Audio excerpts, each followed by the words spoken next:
Los Angeles International Airport, where change arrives daily. Let's get to it. Time to get in the air. We're taking off, LA. We have clearance, Clarence. Roger. What's our vector, Victor? Travis and Sliwa has clearance right now. At 10:01, let me say, it is a final! No, it's not. For Clayton Kershaw, Well, it is a final! Maybe for him, not for the Dodgers. Is that really where we're starting? On a live imaging Monday, sometimes you're not supposed to feel this good on a Monday, are you? I've never seen somebody that enjoys the misery of others more than you do. It is your greatest skill to feed Look at on his the smile. desperation. Look at that smile. Welcome to a new week on 710 ESPN, on the ESPN LA app, live on YouTube, Travis and Sliwa on a reaction Monday, a blue Monday, $1 million Monday, and a what happened to those Rams that were going to go to the Super Bowl Monday? What? Remember after week one? Oh, please, let's get the tape. Out of here. Yeah, please find By the way, tape before I get that tape, that they were going to the Super Bowl. You By the said way, back-to-back. Before we hit Find that tape. before I'd we love hit to that, hear that. before we hit that tape, I got tape from Saturday night. Hit it, Jorge. High fly ball to deep left field. Forget about it. It's gone. Yeah, that one was hit pretty good. That A one. disastrous start for Clayton Take it Kershaw. easy, Costas. Love Bob. And Longoria slams one There's toward a the gap in supercut left of center this? field, and Outman dives but can't get it. It will go to the wall. You're a Dodger fan. Thomas You should on know his way to better, third. Jorge. Costas put it together. It's a double for Longoria. The peg to the plate is late, and it's 6-0 Diamondbacks. Yeah, I'm out. Bob Costas in one of the channels on the call. I worked with Bob a long time ago. I love Bob. It's great to hear him call baseball. But, you know, Trav, you said you're a Dodgers fan. I am a Dodgers fan. No, you're not. And that is why. No, you're not. No, I am. You're not. I am not a Dave Roberts fan. Okay, fine. Nobody would be thrilled to the way that you are right now after seeing one of the great players in the history of that organization have the worst night he's ever had, put themselves in a hole right out of the chute, would not have the smile that you had on your just face so you know, it's all a very weekend big long. smile. That no huge Dodger grin. fan right now is as elated as you are that Clayton Kershaw got bombed out on Saturday night. Here's what happened Saturday night. Many of the DMs, one of them referred to me as Bane. So I watched Dark Knight Rises after the Dodgers game and watching USC Smiling barely. the whole time. By the way, That was we'll get to that too. yeah, we got Rams to get to yesterday. The loss to the Eagles. What's Not wrong with SC? Not even close. At no point did you think the Eagles were going to win that game. I mean, the Rams were going to win that game. Once the halftime. Before halftime. Once the 2 Before minutes half. before halftime happens in every game this season, you know, That's unfortunately true. right? That's the first true thing that you've said so far today. Plus, USC, what a disaster against those stinking Wildcats. They've won 3 weeks in a row and dropped every It's amazing. week. And by the way, I remarkable. can't stand saying this. Good chance they lose Saturday against Notre Dame. A really good chance. Really good chance. In South Bend. How are they undefeated? Because Well, Caleb Williams is a witch. Caleb Williams is, and the competition hasn't been anything. No, but Caleb Williams is that good is the answer to your question. They gave up over 500 yards 2 weeks in a row. There's Plus, a lot going on this week. Lakers preseason game 2 tonight in Vegas. Damn right it Why is. aren't you in Vegas, Lee? It's a must-win, by the way. Maybe there in Vegas you could. Maybe if you were in Vegas you could bet. If they go Preseason 0-2, Slee. listen. Preseason. If they go Pre-Slee. 0-2 in preseason, and Dave Roberts is 0-2 in the playoffs, Look, come tomorrow on now. morning's conversation about By the Darvin way- Ham. Come on out. I don't like that you brought the hammer. This was a birthday gift from one of my friends, Cole. She goes to a lot of Dodger games. She got me the mallet. She brought you the sledge, And too? she was there for Dave Roberts' bobblehead night. So this was her birthday gift. This has been waiting in a box, but now we can bring the mallet out. Look at the grip on his. I know how to grip a mallet, He doesn't know sucker. what to do. He's just sitting there ready to swing. Why are you so happy? So it's getting because a bit's coming to life. You know, all your team had not your team. All Dave Roberts had to do was not put Clayton Kershaw in to start this series. That's all he had to do. No retort. It's history. I kind of agree with you Right? on that part. Well, we do agree. That's why everybody who's like, No, oh, because we were don't saying need that Morales. last week. Now Morales is just going to be negative on You Monday. are. We don't want no, it. you are going to be negative. So all what day. should we You've do? already been. Let's be What like you the other do- radio station and say, oh, don't. It's okay. It's not okay. Nice guy Dave has it covered. It's not okay, and he doesn't have it Don't worry, covered. Vassay said it's all going to be okay. Vassay might. I don't care what Vassay said. What I do care is what happens tonight What I do care is the decision that could or could not be made for Game 4. That they It's already been made. That they I know that they're saying it out, and you're right. Yeah. But I'm hopeful that somebody somewhere has a moment of, we really can't do that again. We really can't run that back again. That would be crazy. Because, look, I'm a Clayton Kershaw fan. I think he's one of the greats of all time. It's time to not do that again. He is an amazing regular season pitcher. I would love to scream at you right now. I would love to. But you can't, Jack. I would love to tell you that that's unfair. It's not. I would love to tell you that, he's not healthy. But he's not healthy. He's had, again, the best postseason experience he's had was when the season was half as long or a third as long. Yep. And he was much fresher by the time that the playoffs and the World Series rolled around.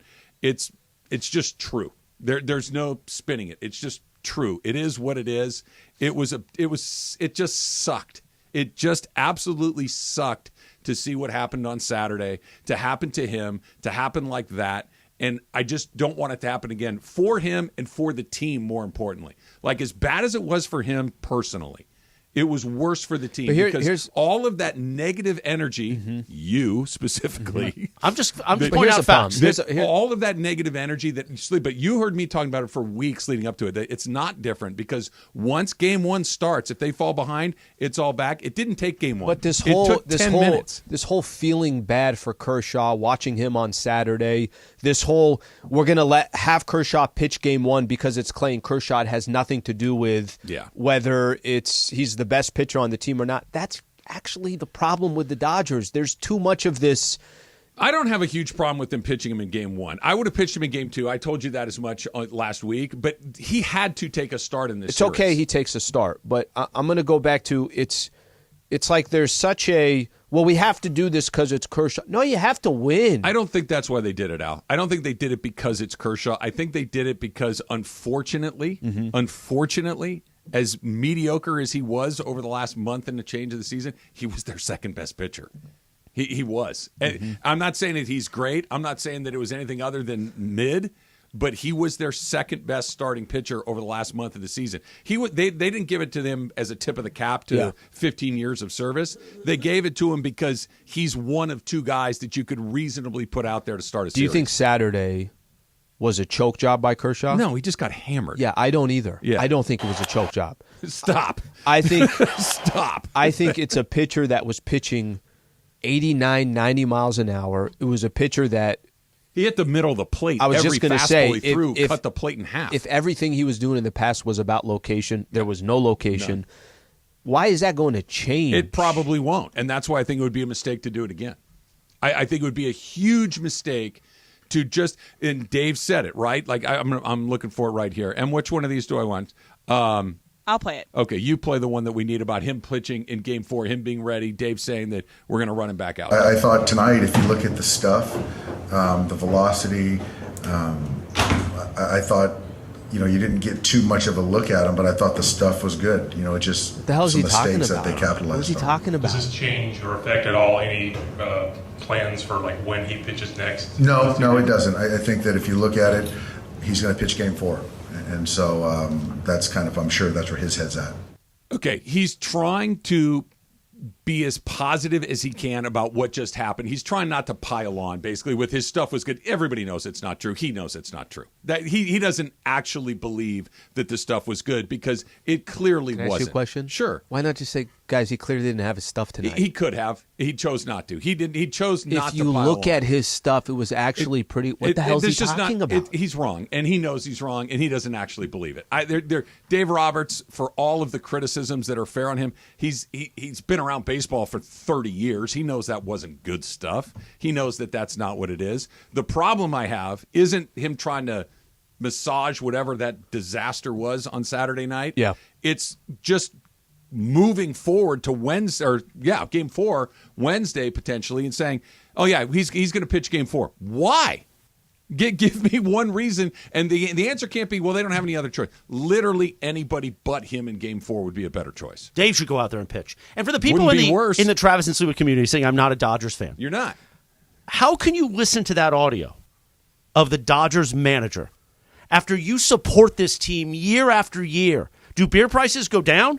Do food prices go down? Do ticket prices go down? And Ask every me how year, much my Modelo was on Saturday exactly. night. Every Oh, year, man. the Dodgers are 1 or 2 in attendance because of you, and very rarely 2. because of this fan base. And your manager went out there. The and manager said, didn't do it, "Oh, Chris. here we go. The Here we manager go." didn't do it. Well, then every year we have the same conversation, No. which is, then tell me who did. Clayton Kershaw did it. And when are fans going to say enough? Much more Kershaw's fault than Yeah, Dave I was going to say. Roberts. But Dave Roberts went up there and said, "Oh no, game No, 4. that Game is 4. complete- Look, That's what I'm complete talking about. BS. I'm with That's you complete on that. BS. I'm with you on the Game 4 thing. I hate agreeing with you on this particular topic, but the Game 4 thing, you're right. Dave Roberts didn't throw the ball down the middle of the plate. Clayton Kershaw did. Dave Roberts wasn't the one that was throwing Gave up a meatballs, 3-run homer. That the ball was hit so hard that James Outman nearly got knocked over in center field. What'd you say to start the that game. exit velocity was? 119. It was one of the hardest hit balls of the whole season in all of Major League Baseball. That's Clayton Kershaw pitching poorly. That's not Dave making a bad decision. Dave putting him back out there. Right. Is That's a what I'm bad saying. decision. That's the equivalent of moral hazard. It's and baseball. look up moral hazard. Hold on with the drops, please. Okay? Finally, I'm going to say something about the drops. Hold on. That's moral hazard. That they want to keep taking from you. Good job, Emily. The Dodgers organization wants to keep taking and taking and taking and let this continue. Okay, the Dodger organization also puts out a team that wins 100 games Absolutely. year after year after year. Their Absolutely. product is an But A+ aren't you tired product. of not Yes. winning? Yes, but it's not. I know as a Dodgers fan, even though you don't think I am, if they would win consistently and not have this circus every year in the playoffs, Look, I would spend my hard-earned money more at Dodger Stadium. You're as close to right as you've been on this topic in a long time. Cut that up. Why don't you use that as a drop, Jorge, today? You're as close. You said to stop right with a drop. as you've been in quite some time. But what happened on Saturday had nothing to do with Dave Roberts and had everything to do with. So Clayton somebody give me a Kershaw. Clayton Kershaw bobblehead. I'll break that instead. We saw the video going back around again, right? Yes. You saw the Kershaw jersey getting run over. This was and like over East and over Coast again. Sports Radio. This is like Trav and the Mad Dog, except Slee's the Mad Dog. Yeah. But yeah, if you're a Dodger fan, if you're upset about Saturday night, if you have something to say about your Dodgers, Where's call in Steinbrenner? right Sound now, off like you got a pair today. 877-710-3776, 877-710-ESPN. And by the I way, got one guy on hold. if you don't understand, everybody, we're trying to make a bad situation. This is kind of a bit. It's kind of a bit. Kind of. So before you start with the death threats and that I should be fired and all that, let's just calm down, everybody. Real quick. Here's my only take question. great umbrage in you pretending to be a Dodger fan. That's But ridiculous. here's my question. You've seen my collection of 1988 memorabilia. Yeah, but why? You've is seen the your look in only- my eye when I see Oral Hershiser. Is the problem, Trav, is the problem that he's claiming he's a Dodger fan, or is the problem that he's being critical about the Dodgers? Well, that's the problem. Because everyone's used to you've heard gutless sports radio in this town. You've heard me be critical of the Dodgers. Yes. I am a so Dodger why would fan. they be mad at him? Because all I'm doing because is he's enjoying this. That's why. It's not that they lost. It's not that he's pointing out that Dave did that Dave is going to do something crazy in Game 4. Yeah. It's the glee because in all which year he's long, reveling in all this. you want, That's all the problem. All He year feels long, like he's right. when all you overpaid sports radio host at this station, okay, say, This "Oh is no, where it Chris, starts. Now we start getting Chris, threatened. you don't know. You don't understand You baseball. don't. You don't know. You You're not a big clearly sports do fan." not. And I say, "Well, let's wait till the playoffs." And then it happens. Yeah, you're right. I'm going to smile. Okay, you ready? You ready? They're going to win this series. Oh, come on, They're Jack. going to win this series, Jack. I'll cut that one. That's not shocking. They're going to win this series. I mean, they could, but I and mean, that that's not- bobblehead is going to have to at least wait till the NLCS. Wait till the Alex, Phillies. our security guard downstairs, and I'll leave you with this. He said when I got the bobblehead and I showed him, he said, "Do you really want to break it?" I said, "No. I want to be wrong and they win a World Series." No, you don't. I do. No, you want to run it over. in your No, car. no. I You don't. want to You run wanna it do over. your- Because and then that you would wanna be the back greatest. up By the and way, hit it again. me going to every game of the World Series in LA is the greatest about face that's ever been done, and I'll do it just for the I bit. know you will. I know you will. Look, there's a lot. We've barely scratched the surface. Should he have caught the ball, Outman? Yeah. Is that what happened? No. We're going to get into that. That's next. It's Travis Slee, 710 ESPN. And for the ones who get it done, Grainger offers high-quality supplies and solutions for every industry, as well as access to product specialists who have the knowledge and experience to answer your toughest questions. Plus, their commitment to being your safety partner can help you keep your facility safe and your people safer. Call, clickgrainger.com, or just stop by. It's baseball.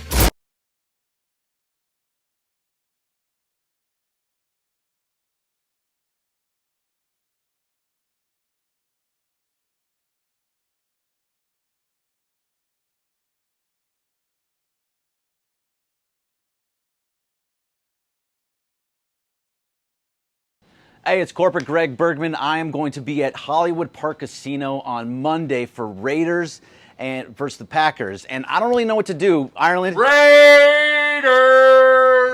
What should I do, Ireland? Should I root for the Raiders to win? What is the Raiders' record right They now? are 1-3. All right, they're going to finish 14-3. So whether you root for them or not, they're going to win. So if you're going to have fun, buy a beer, root for the Raiders. You'll be at Hollywood Park Casino. Yeah. Is this when you might give away $1 million? Yeah, I'm giving away $1 million, 4 chances at $1 million on Monday. So, yes. Always root for the Raiders to win. All right, so come hang out with me at Hollywood Park Casino and root for the Raiders to Who win. are they playing? The Packers. Ugliest uniforms in the Oh, league. yeah. And it's Jordan Love. Come on now. Please. Love this, Jordan. All right, yo, I just got a text from Sedano, and here's the deal. On Tuesday, October 10th, me, Sedano, the entire Sedano and Cap Circle, we're going to broadcast from a 7-Eleven. We're having Andrew Whitworth, the Super Bowl champion Ram, come to a 7-Eleven. We're going to be eating hot dogs. We're going to be eating pizza. We're going to try the Slurpees. I haven't had a Slurpee in ages. Do they still have the straw with a little like spoon at the end of the straw? So here's the details. It's 1481 West Hollenbeck Avenue. This is Tuesday, October 10th from 4 to 7, presented by Bud Light and 710. You're not going to miss the 7-Eleven. It's this place that has the 7 and the 11 right there on Hollenbeck. You're going to know it. You're going to remember it. We'll see you out there.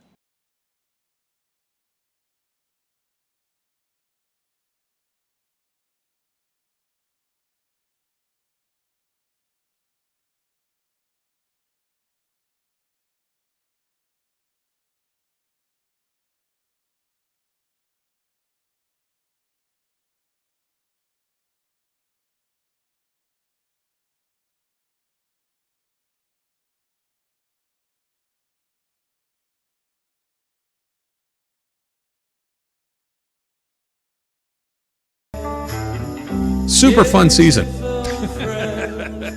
I believe earlier on the Blue Review, the Corporate Greg said Dave Roberts should be fired as well. Oh, you didn't say that? Okay. Oh, okay. He didn't say that. Maybe. You did. So I never said the Rams were going to win back-to-back Super Bowls.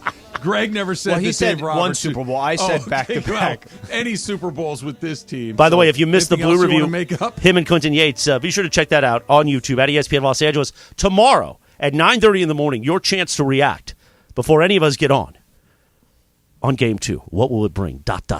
With Parker Bell back from man camp. Yeah, he's back. Yeah, he looks actually like a human. He looks like a human being. He cleaned himself yeah. up. Yeah, I did. Well, Look, man camp. There's a man lot camp of, there's a lot changes of going on in the world. And man camp does change you. I've been to a few man camps. Yeah. Speaking of which, Corporate Greg tonight will be at Hollywood Park Casino for another team that's going to get...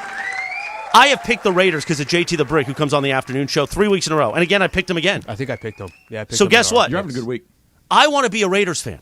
I want to paint my face silver and black. I want to change my... right?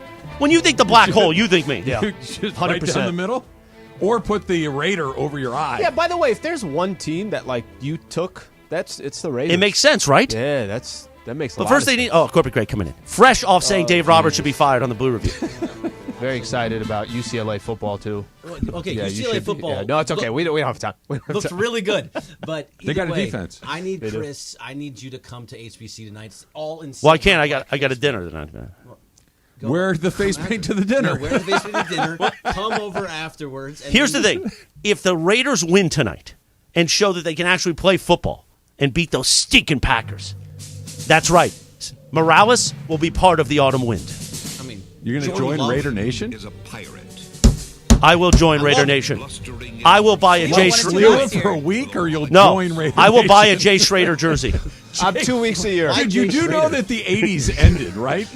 No, I watched Hunter last night to go to sleep. Why not like Jeff Hostetler? Because I remember Hershiser and Jay Schrader. He's sticking with what he knows. I will paint my face black and silver. I will get the chain. You still got the chain, Slee? No, it broke. I gotta hunt down the pads, but I literally had it for 9 minutes and it broke. And I didn't get a receipt, so I couldn't go take it back to the guy that sold it to me on the street. So it's if the Raiders win tonight. If the Raiders win tonight, then you're a part of it. Can we go? You, me, and whoever else wants to go. Go into the black hole? Go into the black hole Oh, that's with a great JT the idea. Brick. Yeah. Oh, Are you that's gutless? a great idea. That's awesome. Today, right here, on this Reaction Monday. You thought we'd talk Dodgers, Rams, USC sucking? Well, we're talking about another team that sucks. But if they win tonight, Corporate Greg and I will head into the black hole at some point. It's a great idea. Yeah. Go Raiders Chargers in Vegas. And I will show up to Travis's house. And security, neighborhood security will be called. Kicked out. You've already been. They got your picture on the gate. Because they'll be like, when you show up, do not let this man. Why is he in Raiders gear? We don't allow that in this neighborhood. There's Raider fans Not in my around there. neighborhood. Yeah, we got a few. There's Raider fans everywhere. I know. Everywhere. I'm well aware. All right. I'm well aware. Enjoy, boys. All right, buddy. It's a good thing Kershaw's set for 4. By the way, Game 4. Corporate Greg, you'll hear more of his thoughts on what happened Saturday night today with Mason and Ireland, of course, and Cappy coming in early because we got Lakers basketball. So it's going to be a whole extravaganza all day long. So here's the thing that I've never experienced before in my entire life that I experienced on Saturday night at Dodger Stadium. Are we still talking baseball? Yes, Oh, okay. Dodger Stadium I know is where where you're they play going. baseball. No idea where you're going with that. So I don't know how many Dodger games I've been to in my life. Let's call it 300, and that's probably conservative. I've been to a lot of Dodger games. I've seen them blow people out. I've seen them get blown out. You've seen everything happen. I've seen good games. I've seen bad games. I've seen exciting finishes. I've seen the most boring baseball you've ever seen in your life. I've seen everything there was to see, or so I thought. I have never experienced what I experienced on Saturday night, where from the opening hitter, when Marte hit that ball to Outman in center field, and he misplayed it. They called it a hit. It's probably not. It was an error, I think. It doesn't matter. From that moment on, because there was a buzz, Jets go over, everybody's pretty hyped. Yeah. And then crack, drop, and the whole place went, huh, like tensed up. And then from that moment forward, for what was it, 6 or 7 more hits in a row. Hit, home run, hit, double. It was over 12 minutes in. Oh, less. Yeah. It was over before they ever came up to bat. And I've never seen a place, and it wasn't sold out, but it was mostly full. So there's probably 45, 50,000 people there. And it was dead silent. There was no energy. I'm sitting there talking with people behind home plate, just kind of walking around trying to find people to commiserate with. Sure. Man of the people. And everybody was just looking at each other like, I can't believe this is happening again. I can't believe that this took – and not that they lost, but that it was over before they even taken an at-bat. I'd never, ever experienced that before. Go look at his line. I mean, the line is the most unbelievable thing I've seen. Clayton Kershaw pitched 1/3 of an inning. By the way, those that are saying – you know, if Elton just makes that catch, every ball was hit on the dimes. Can we stop pretending like Kershaw had his stuff? He just had one bad play that didn't go his way. If they lost the game 2-0, then sure, blame Outman. They lost the game 11-2. He gave up 45 more rockets in the next 10 minutes. It had nothing to do with Outman misplaying a ball. He should have caught it. Can we go back to Kershaw for a quick second? Because if you and I are both saying to ourselves that this wasn't because Kershaw's had plenty of moments where the spotlight, the lights were so bright and he didn't take his game to another level. I don't think that had anything to do with Saturday. I don't either. I think the dude just doesn't have his stuff. I don't know why that's going to change down the road. Now listen, they just win tonight, but I'm with you. This series is far from over. Bobby Miller can come out tonight, try to get things back on track. By the way, the Dodgers couldn't hit if their life depended on Saturday as well. We'll get to that. So it's not like they also scored 7-8 runs and lost the game. That wasn't the case. But the thing that I just have a difficult time, what Clayton Kershaw did on Saturday, I just don't know why that's going to change at any point the rest of the postseason. That's the part that is sticking to me. This wasn't a Kershaw wasn't clutch. This was Kershaw didn't – there's been plenty of moments where Kershaw wasn't clutch. This had more to do with Kershaw had nothing. Why is that all of a sudden going to change down the road? That's the part that I don't – It's not. And this is – losing game 1 is not the end of the world, because whether they lose 11-2 or 4-2, it doesn't really matter all that much. You're down 1-0, just like the Atlanta Braves are down 1-0.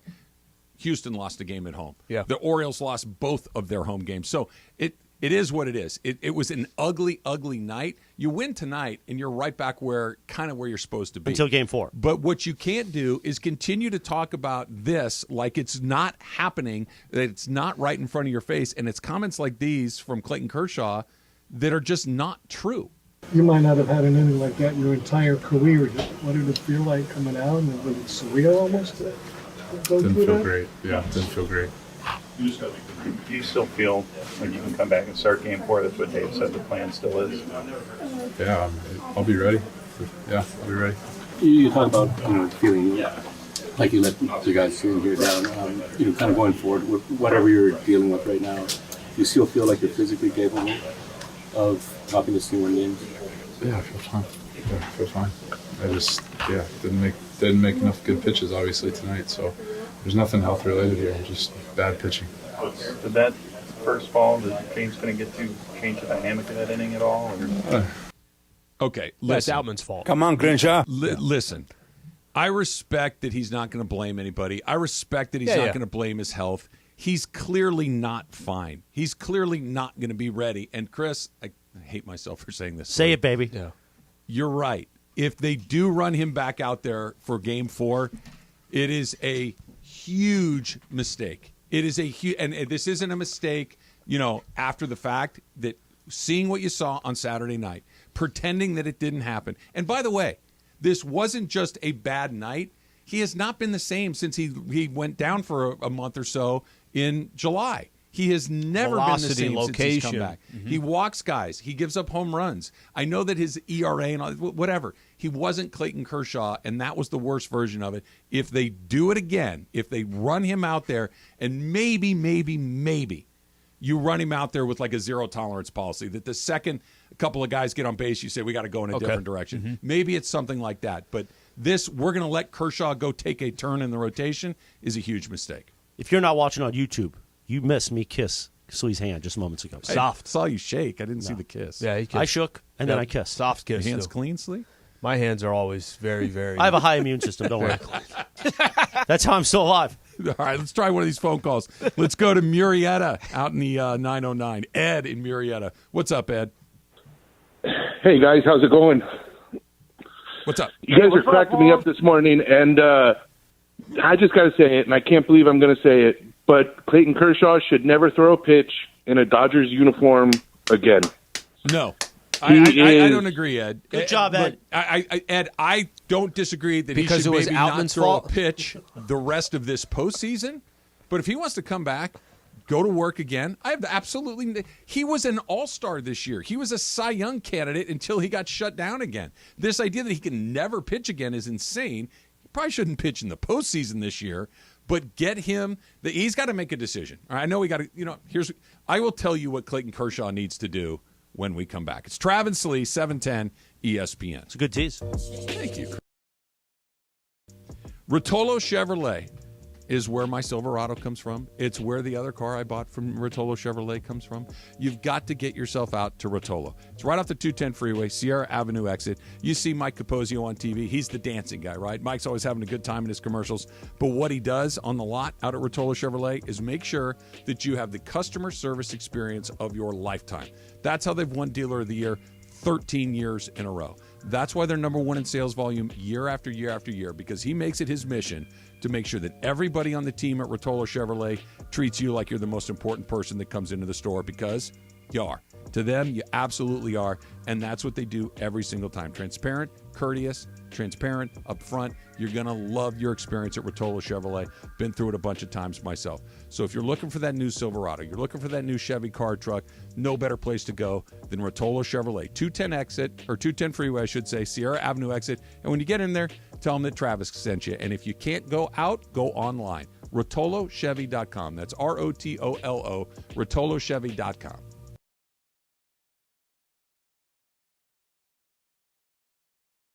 The return of $1 Million Mondays. $1 Million Mondays. You a chance to win $1 million from 710 ESPN. Listen every Monday this football season for your chance at $1 million. $1 Million Mondays. Presented by Hollywood Park Casino. Eat, drink, play. Listen every Monday to 710 ESPN. When you hear the cue to call, be caller number 7. Give us your Super Bowl prediction, both teams and the final score, and you could be winning $1 million this football season on LA's $1 Million Mega Sports Station. 710 ESPN.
right, producer M. All right, Joe, I know that the Dodgers were not the only disappointment over this weekend, but USC did get the win, and even if they were disappointing and they looked terrible doing it, they beat Arizona 43-41.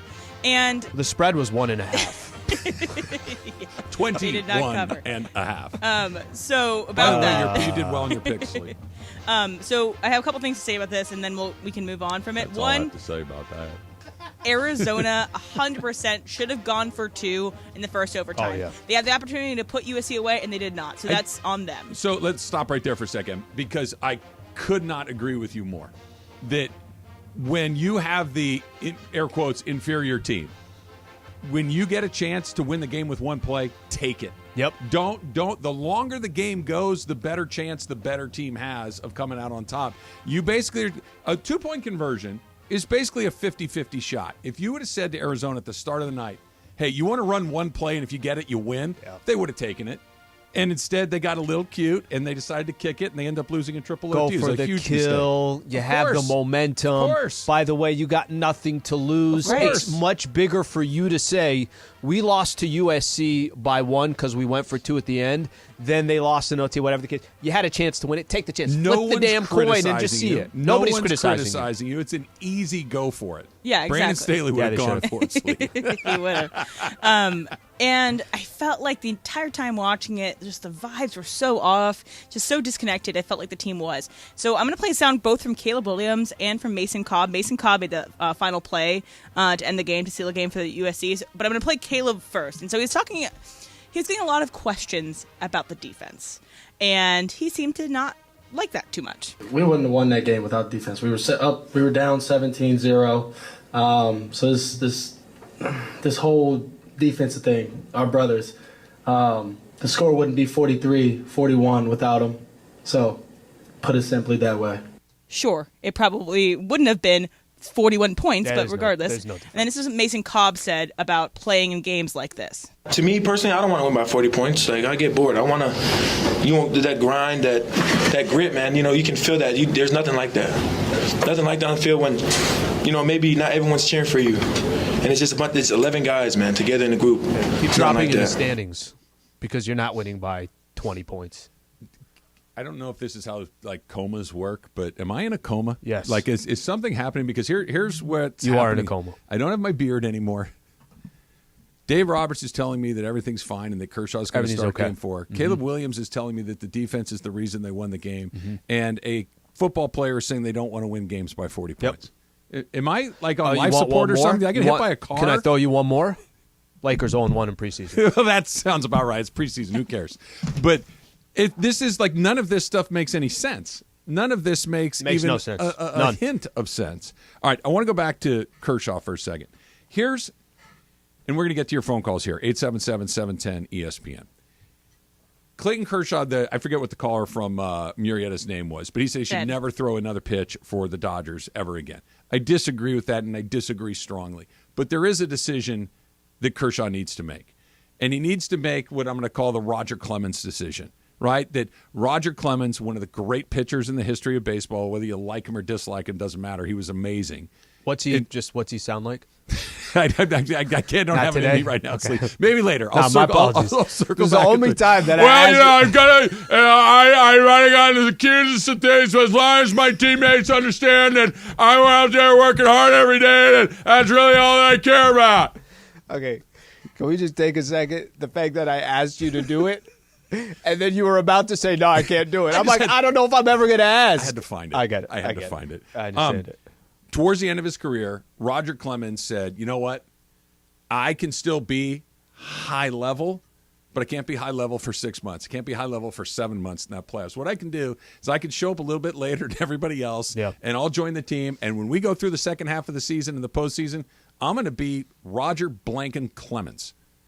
Kershaw needs to make that decision because for the last several years, in the first half of the season, Kershaw's been great.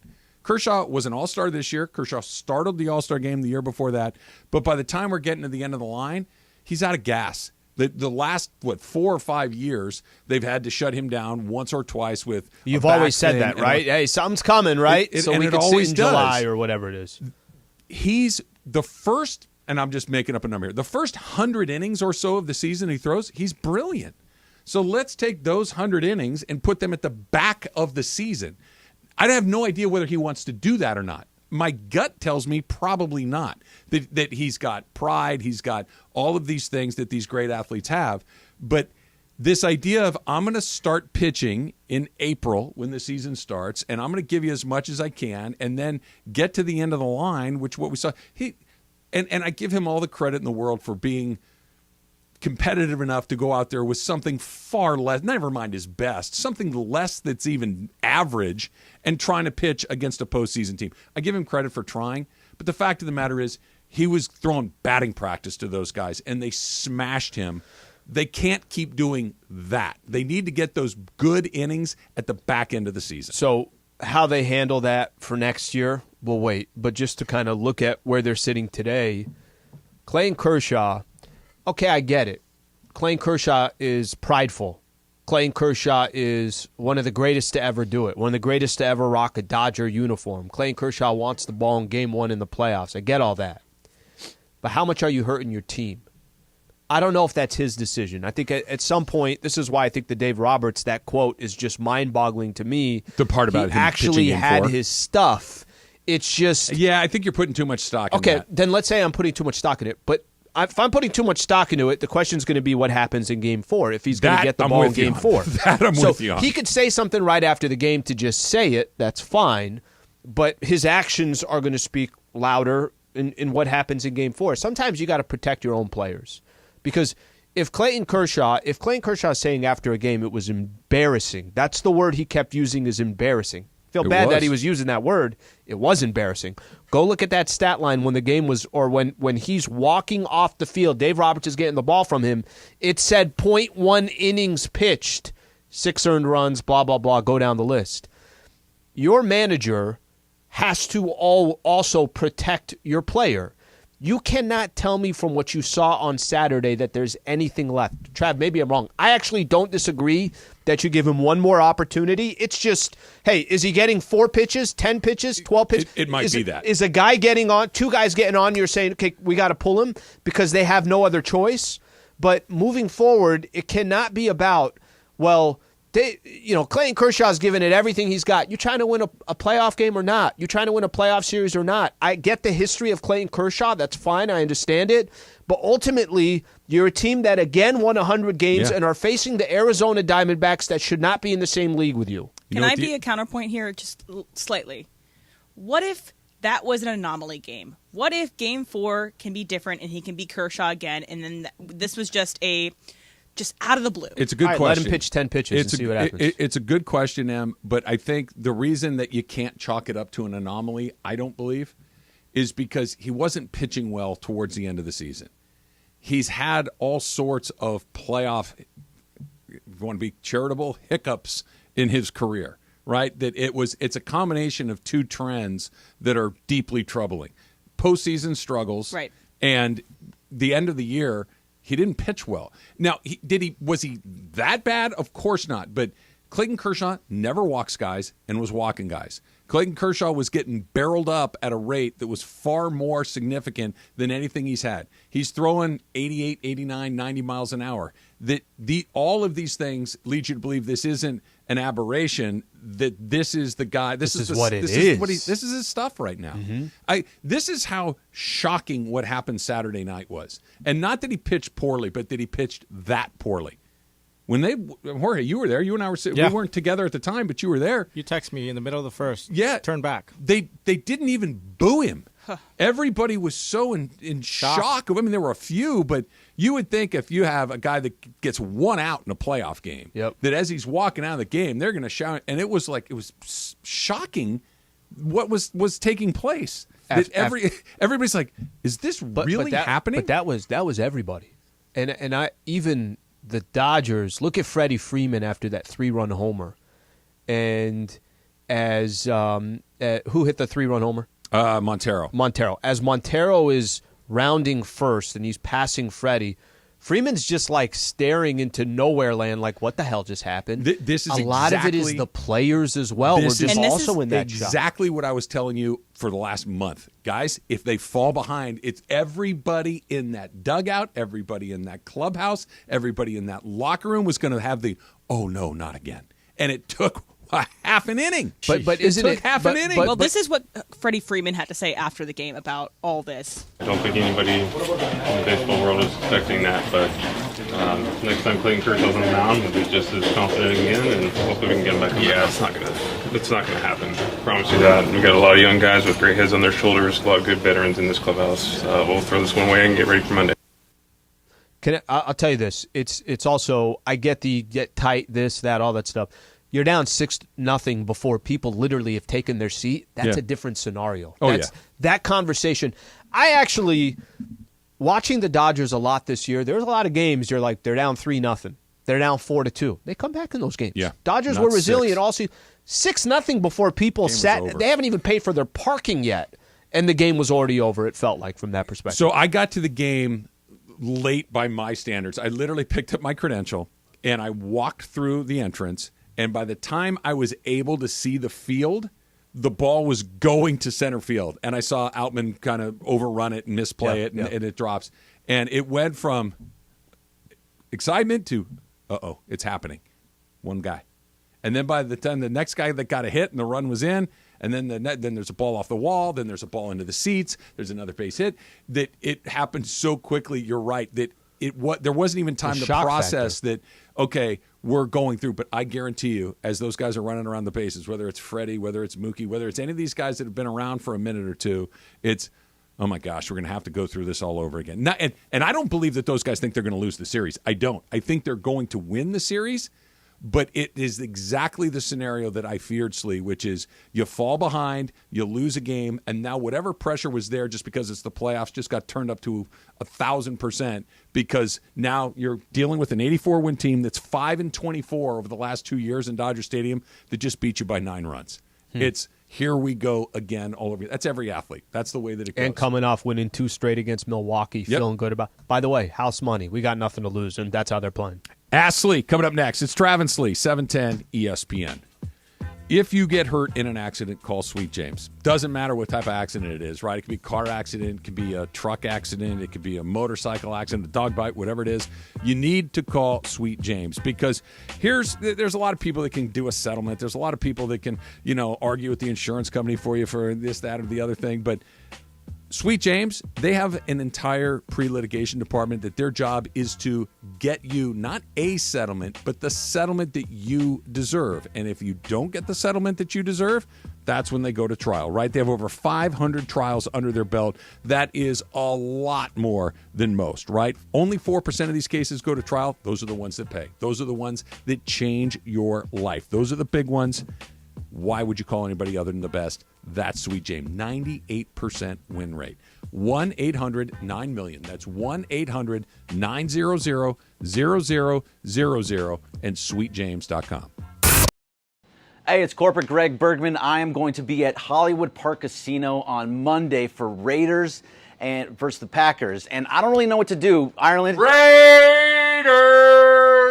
What should I do, Ireland? Should I root for the Raiders to win? What is the Raiders' record right They now? are 1-3. All right, they're going to finish 14-3. So whether you root for them or not, they're going to win. So if you're going to have fun, buy a beer, root for the Raiders. You'll be at Hollywood Park Casino. Yeah. Is this when you might give away $1 million? Yeah, I'm giving away $1 million, 4 chances at $1 million on Monday. So yes. Always root for the Raiders to win. All right, so come hang out with me at Hollywood Park Casino and root for the Raiders to win. win. Who are they playing? The Packers. Ugliest uniforms in the league. Oh, yeah, and it's Jordan Love.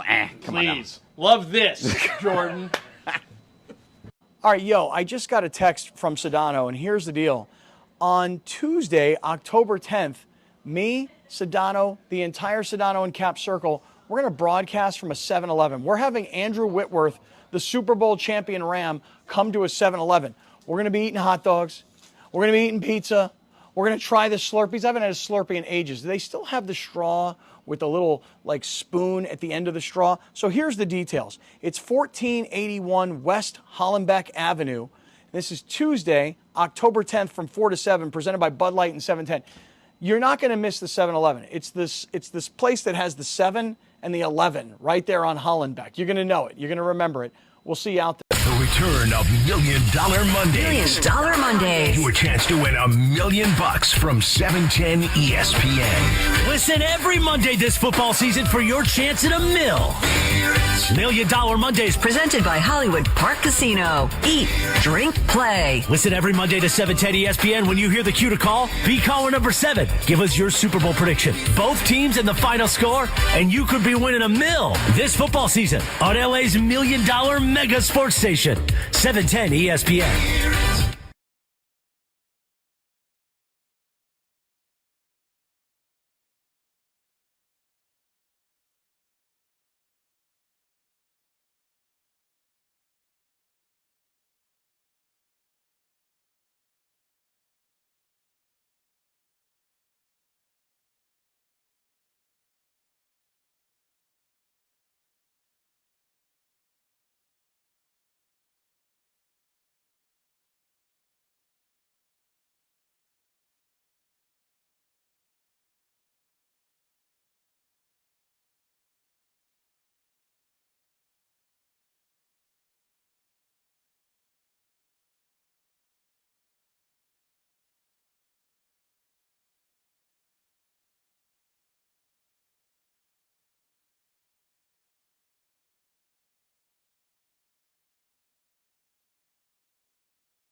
Minutes in front of 11 o'clock on a live imaging Monday, because it's a reaction Monday, because it's a blue Monday, and don't forget, it's $1 Million Monday. Keep listening for your chance at $1 million.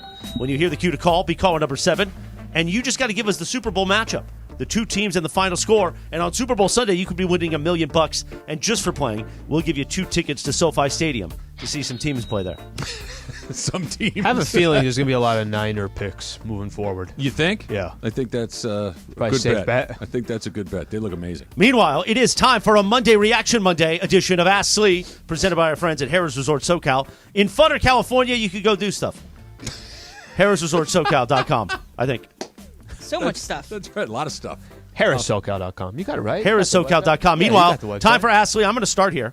Yeah. Hashtag Ask Slee. I just got off the phone with Sedano. Yeah. And he wanted to remind me about how you screwed up the text chat on God. Saturday night.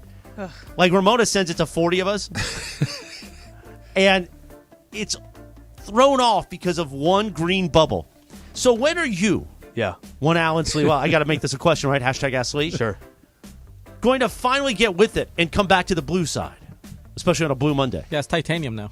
I'm going to do everything I can to get Google Pixel reads and be the only one representing the Google Pixel and have endorsements of everyone against me, yet I'm still hanging with the product. So if we can please use this, they are an official of the NBA. I mean, I got a great NBA tie with the Laker broadcast. Come on, Pixel. Do you remember when you made the switch and I said to you at the time, I'm like, you realize that you're going to go green on everybody's phone now and everybody hates it. You looked at me like I was crazy. You looked at me like I was making it up on the spot. Yeah. Fast forward, it's been at least 18 months or so, right? Something like that? Yeah. Any regrets at all? You have regrets. It is the ugliest, most aggressive thing when that green bubble pops up on your phone. I am so pot committed, I don't know what else to do. Go get a new phone. I'm saying I'm already committed. I'm just so committed. I'll chip in $20. Right? We'll do a GoFundMe for you to get rid of that What's your disgusting provider? green bubble. GoogleFi. That's their own service. You're making up stuff. I've never even heard of that. Great international. I was in Japan. It was amazing. Well, I'm glad that 9 days you were in Japan is worth the other Shouts out 350 that you're here. By the way, it's West Hollenbeck, Emily. I was wrong. All right, Slee, here's another one. Google What's Pixel the most reads. important part of a pizza? Dough, sauce, cheese, toppings, or the way that it's prepared? Depends. Dough is very important. The bread is incredibly, incredibly important. Well, it's dough, not bread. Well, it's crust, shall we? Well, I not till the end. I think the bread for me, the crust is nobody calls it bread. Yeah, why are you calling it bread? What's dough wrong? or If it's crust too are burnt, both it's the proper. worst. If it's too burnt, it is the worst. No question about it. But if it's the prepared too is very important. I like wood fire. I like the thinner type of. So getting it You like a prepared bit of a that way as crunch. well. Yeah. Crispy. Yeah. But not too bad, because then if it's too bad, then it goes the two. No, but if he we doesn't get return it. Yeah, if we get the Burt one, then we got Just what we eat it had that anyway. one time. You don't return it anyway. But Woodfire has that, like, it's right on the edge, because it can get too burnt But even if pretty the quickly. crust is perfect, if the stuff that's on it is mediocre, it's mean the still bread? not a great pizza. Yeah, if whatever's on the bread isn't good, it's still not a good pizza. I don't know. I don't churn down much pizza.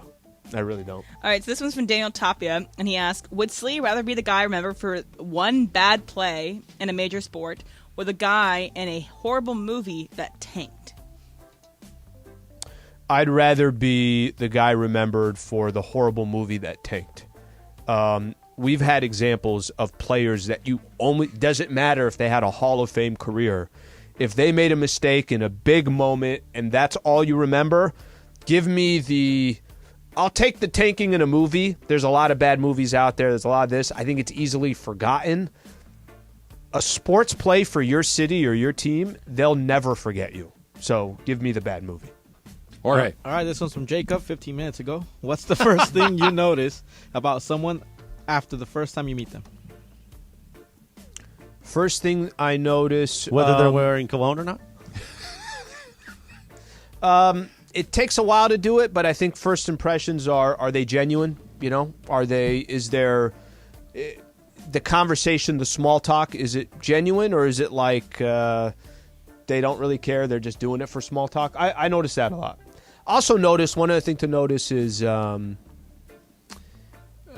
guess this is natural, right? Appearance, just in general appearance. Right? Of course, right? Clean cut, this, that. Yeah, you're going to get a read on what sort of person it is based on what it looks like. And it's almost never Okay, but wrong. love is blind. Or right, I should say. No, I'm saying, but that first is, like you were saying, clean cut, a little more bohemian, shall we say. Yeah. That's the first thing you get. Then when you talk to somebody, you're like, oh, I was way off or I was spot on. All right, so I have one from Christopher Holmes, and he says, what's up, Holmes?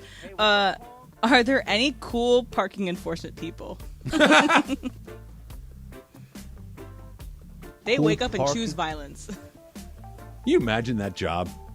Yeah, That would be such a bummer. I got to be honest with you. Okay, so Such a bummer. this was a couple weeks ago in Pasadena, and the guy's giving out a ticket. Oh, right? did you try to talk him out of? No, giving I it? wasn't doing Okay. it. I wasn't doing it. But I just overheard the same story that they probably get 94 times a day. Of course. No, I just parked here for just a second. Just because ran in. I just went across the street. I'm like, I feel bad for them, like you just said. Because they got to get everybody's story. All they're trying to do is do their freaking job. All And they're sometimes they asking have a attitude, for, though. Sometimes they have a little bit of an attitude. But Emily, here's the problem. You're not wrong, but Al's I mean, right. I never fight. I never fight. listen to who they're Every dealing single with. person is Has a complaining story. to them about why they don't deserve a ticket, despite the fact that the thing's flashing red. Right. It's like you didn't get back in time. Oh, come this on. is what Can it you is. just, scratch like Oh, this? good. You must be really proud of yourself. It's like, brother, I don't decide to not come back You and know, feed the meter. The most baller ones of the parking enforcement, they don't say anything. Yeah. They just kind of give you the ticket, and you're doing Maybe your they can sob add a story. Even if you don't take the ticket, it's attached to your license. But you're doing your sob story, and they're like, no, I understand. I'm sorry about that. And they're gone. I'm like, all right, that's good. One more, Sleek. You're at a nude beach. Yep. Clothing is optional. Saturday I was there. Are you embracing the lifestyle and going in the buff like everyone else, or are you the only weirdo clothed? Okay, where's this? You want to pretend like it's a new beach? I'll go.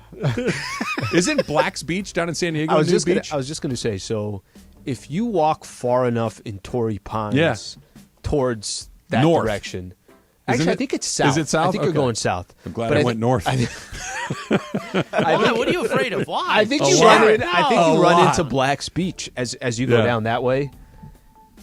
The fact that, like, if I'm at one beach where it's clothing and then I just happen to enter a beach, you really see me just taking off all my clothes and saying, oh, well, they're doing it. I'm not. I'm probably putting a turtleneck on. Yeah, I am turning around and going the opposite. You're walking on the beach. You stumble into Chris is clothing finding optional. the beach where they're all clothed, and he's like, By well, the way, I'm the I'll guy in the take it locker out. room. Obviously, you can see I haven't been working out quite a bit. Too often recently. But I hold the towel when I walk out of that. I'm holding the towel. Did you say Throw it you're a over your whole towel? shoulder. Yeah. I put my leg up on the thing in the locker For to whatever wipe down. reason, though, the locker room is less of a parade, shall we say? Oh, I make it a parade. Like at the beach, if you're around, you're making a very specific choice. The It's locker room is the locker room. It's an age thing, I think, of the locker room. There's a lot of But what are you afraid 35 of? and younger, myself. 40 and younger that are everybody's just as embarrassed. Not everybody's got this going on. But guess what, though? If you're proud of it, I'm not. Well, I am. That's the whole point. I'm not. If you own it, I don't. You're confident? I'd like to sell it. Well, lease it. Anybody that wants it can have it. It's a whole mess. All right, more Dodgers, and we talked about Kershaw. We've talked about Dave Roberts, and both of those things are not great. There was a whole nother problem that no one's even mentioned yet. That's coming up next. It's Travis Lee, 710 ESPN.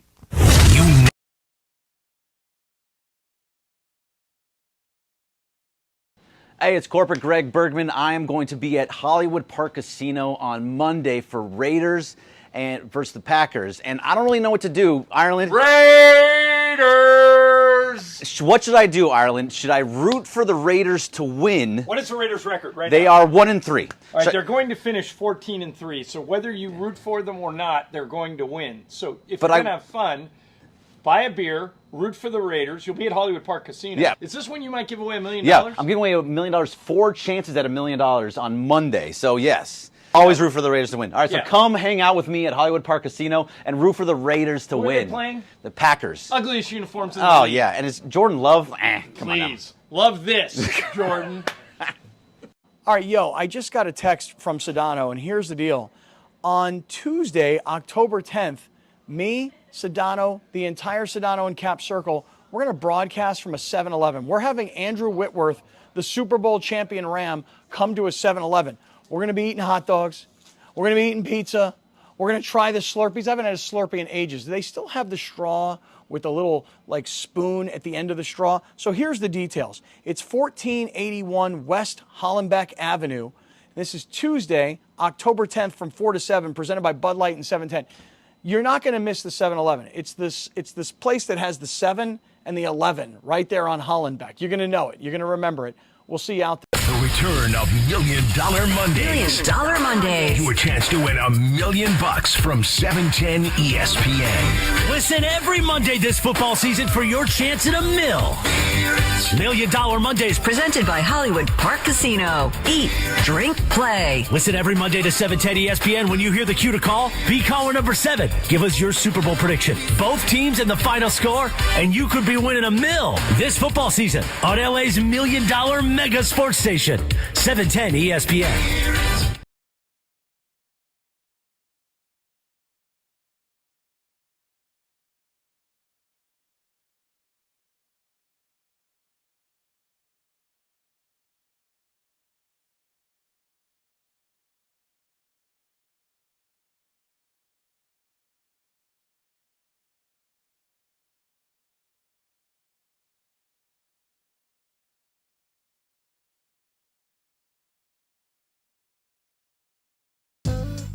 A Reaction Monday, a Blue Monday, $1 Million Monday, and a Bane is here kind of Monday. People of Gotham. A misery profiteering Monday. Listen, man, what can you do?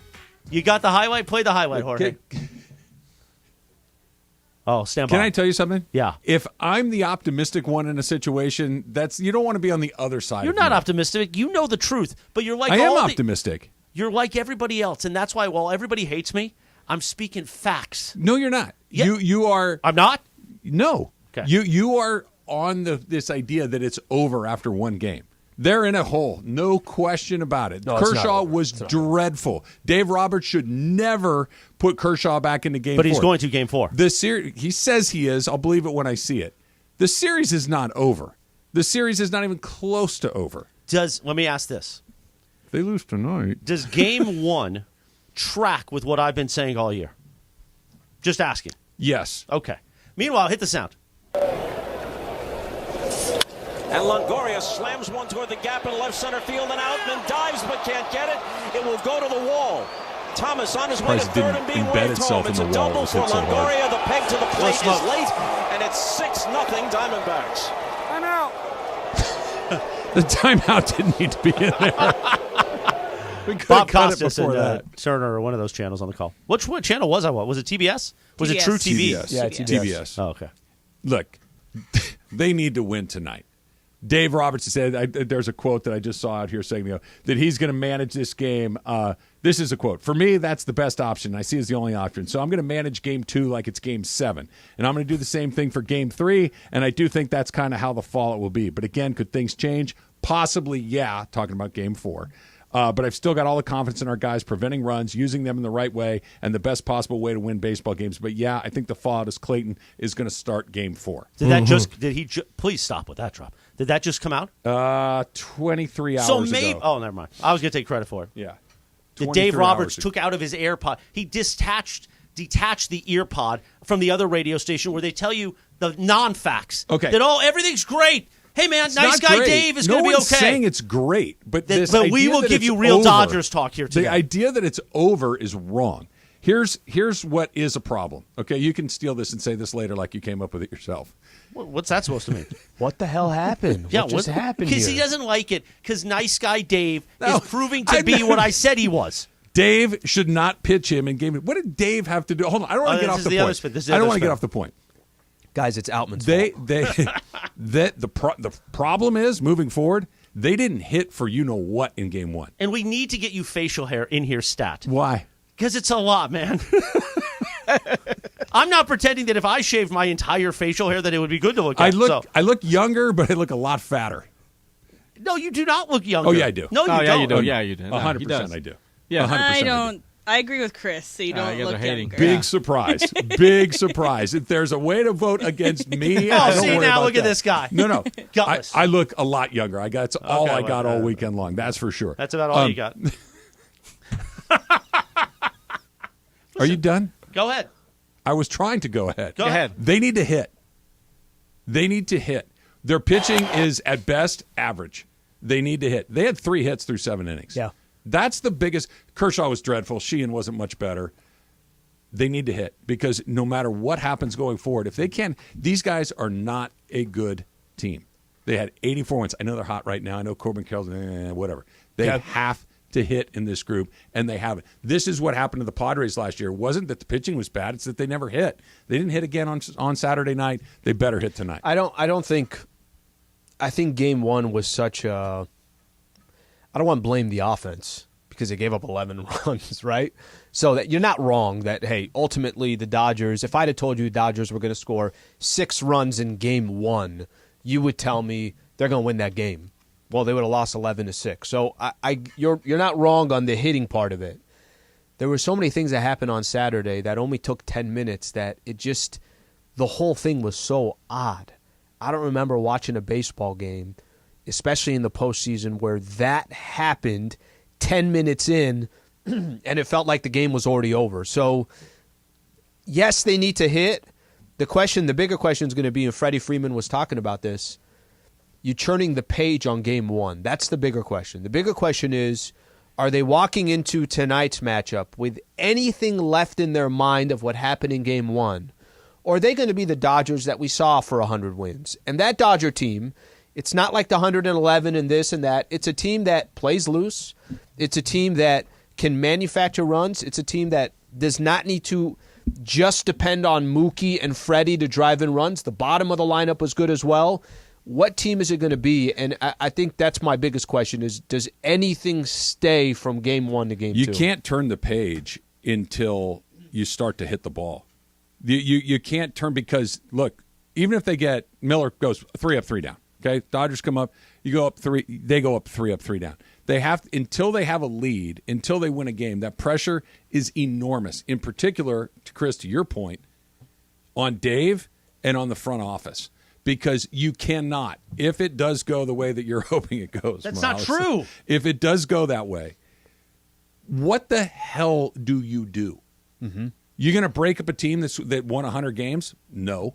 You're going to fire a manager that's won 100 games like 5 of the last 6 years? But that flames out in the postseason year after year again? Okay, are you going to fire him? Is that what you want to do? Yeah, probably. You have to do something. Yeah, okay, probably. But He's probably is that the easiest something thing to do. that you do? Yes. Do you fire? Okay, Even though he's probably the best manager in baseball. Think about what you just said. But we can't say that. How are we going to say he's the best manager in baseball? He's not. You can't say that. He's not. He's not the best manager in baseball. But this idea that just firing him is going to make all of the problems that they've had over the last few years in October go away, it doesn't make sense. But to it'll me. make us feel better. Because you know why? Okay, because hold on. Honestly, you might be right about that. Well, I'm ready. That it may be just, guys, this is a stupid thing, but we need to do something differently, and we can't get 30 new players, so we're going to get a new manager. Because the Dodgers fan base in this beautiful Southland that continues to put thousands and thousands of hard-earned dollars wants something to say, you know what?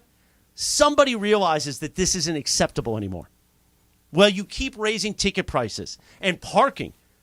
Okay, remember when we used to go and it was $10 to park? Now it's like $50, right? It's $40 on Saturday. You don't want to know who has that. It's Frank McCourt. Yeah, You're lining Frank McCourt's No, I know. park. No, I know. Yeah. But beer, food, everything. You honestly think that if you fired Dave Roberts, that this team has a different journey in the postseason? Well, the people that you say are in charge, truly, They are. They won't fire themselves. So No, we need I- something. Make Well, us feel good. Can I simplify this? Trav, can I simplify they this? do it so the gun doesn't get turned on them. Can I Dave simplify stands there and takes the blame, despite the fact that at best he's collaborating. This was not a series of bad decisions. This was a terrible Can I performance. simplify it? The bad decision is coming up in Game 4. Let me simplify it. Break it down, Slee. What did you say 100 times last week? You can't lose to the Diamondbacks. No, you can't. You can't lose to You can't. Arizona. So if we play out that you lost to the Padres after you won 111 games, you lose to the Arizona Diamondbacks after you win 100, and you don't do anything, help me also justify not doing anything. I do not have the answer to what you do, but I don't think that's the answer to fixing the problem. I don't think the Dodgers turn around next year, win 100 games again, and tear through the playoffs because Dave Roberts isn't standing in the opening of the dugout. In sports, you have your coach and you have your manager, and these are the guys that are responsible for if the expectations do you think it would fix are there. the problem? I think you can't not do anything. Do you think it would fix the problem, though? Let's find out. Let's find out. What the hell do you got to lose? You're playing how many different years have you had with Dave Roberts there, and you've had very similar results in the postseason? If it's I know what one result is. If your argument, and I'm listening to you, I really am. If your argument is, look, just do it anyway. That it's a bad idea, but do it anyway because you'll feel better. Yeah. Because let's find out. If this is the explanation, that's if all you right. lose. I still think they're going to beat the Diamondbacks. I do too. I think they're going to beat the Diamondbacks, and I think if they can get on a roll. When was the last time they were on a roll in the postseason? It was in 2020. It was the last time it happened. That's not true. 2021, when they beat the Giants in the first round, they were going, and then everybody just got hurt, and the whole thing just came crashing to an end right there. But that 2020 team had moment. They were down 3-1 in the NLCS. They got the Braves had a base running snafu in one of those games that kind of turned the momentum of one of those games. And the next thing you know, they're loose. They're easy. They're hitting home runs. They're getting big hits. They fall behind to Tampa in Game 6. And even then, you're like, they're still very much in this game. They haven't had an easy ride in the postseason since then. Everything has been nip and tuck. Everything has been incredibly They've had tense. easy rides that they've choked in, as in the matchups, as in the path to get there. I have a problem with the word that they've choked. They've lost, and it's been bad, but did they choke? They choked last year. Did they? Where? What was the choke job? Runners Who in scoring panicked? position. How many times did they not deliver when you're playing a team that you're So you're talking about dominating the whole in the team regular collectively season? choked? Yeah, they did choke. Okay. All right. Maybe. But I thought they choked. You don't think they choked? I think they were just bad. Do you think that the But team didn't you say tight? Yeah. Well, isn't tight? Yeah, but that's, I mean, I guess maybe that's one version of it. Choking to me is an error. Choking to me is walking guys with the bases loaded. Choking to me is watching strike three go down the middle of the plate to end the So game. being terrible with runners in scoring position isn't choking? No, I don't think so. I think it's pushing too hard. I think it's trying to do too much. You're a Dodgers apologist. You wouldn't talk about No, the I'm Lakers. not. If this I'm was a the Dodger Lakers, fan. if this was the Lakers, you would be burning jerseys in the street with me, and everybody knows that's true. And I have so- to protect them with my life. There's one caller that might be on Travis's side. We got Romy in Valencia. He's on line 4. Huge. Hey, guys. Okay, so I got a question. How many managers in the league have gotten into 3 World Series over the last, 8-10 years? 2 times they lost. It's been proven that the other team was cheating. We're talking about the Astros. We're talking about the Red Sox. Right? I mean, yeah, you're going to say, oh, God, this year I mean, before the year, everybody was criticizing the team, or like, okay, this team is not talented enough. Okay, Padres going to win this the division. Right now, we're in a position where, okay, the team won 100 games. Right? Just don't lose to Arizona. It was a horrible first That's game all. one. Right? Horrible. I'm sorry. Go ahead. I said just don't lose to Arizona. That's the only point that we're trying to make. Absolutely, just man. don't lose to the It was a Diamondbacks. horrible game one. Kershaw should have never been pitching game one. Okay, Kershaw. I mean, I love the guy. I'm a huge Dodgers fan. Where right now he's not in a position where he should probably even be in the league. Frankly, right? I mean, he should Guys, he retire. made the All-Star team. He was one of the best pitchers in the National League for the first 3 months of the season. To Listen, say that I you love got to put him Kershaw, out to like I said, pasture, it's aggressive. Times have we seen it as the season goes on? He's done. He takes a Rummy, I agree with what mid-season you're break. saying. I agree with your general point that Jim you Rome need to, called in. That's you amazing. need to take the back end of it. The 100 innings, give or take, that he has, why are we using those innings in May, June, and July? That doesn't make any sense to me. Let's use those innings in September and October. That makes a whole heck of a lot more sense. I'm with you. I don't think the argument is who could have also done what Dave did. Much like I'm not giving Dave the blame for everything that's going on, I don't give him a ton of credit for what's happened over the last 8 or 9 years either. It's Andrew Friedman. Andrew Friedman has put this team together. Andrew Friedman is the one that has a philosophy or a methodology that is incredibly successful over 162 games, that has proven far less successful. Look at what's gone on in Tampa. Just a quick aside.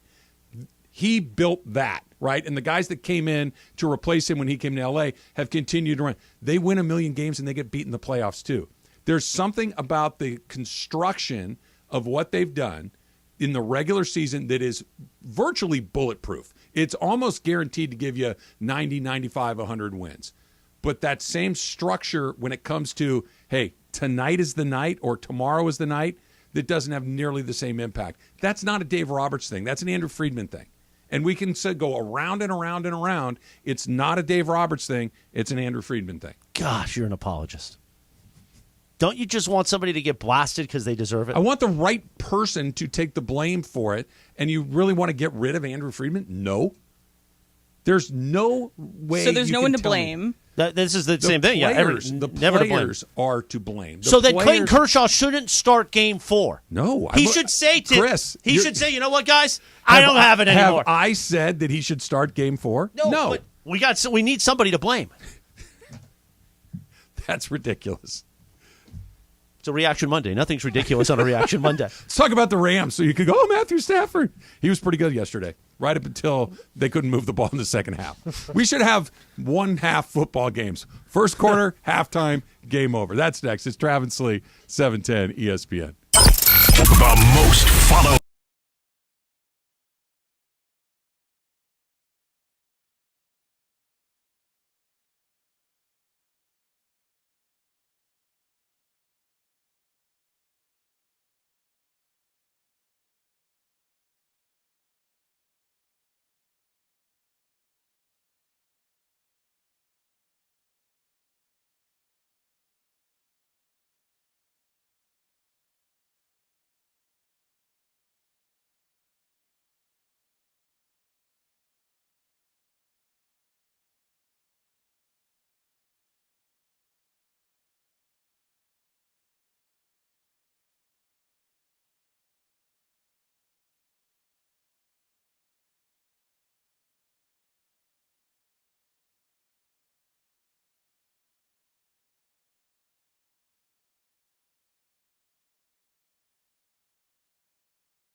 Take it away, Producer M.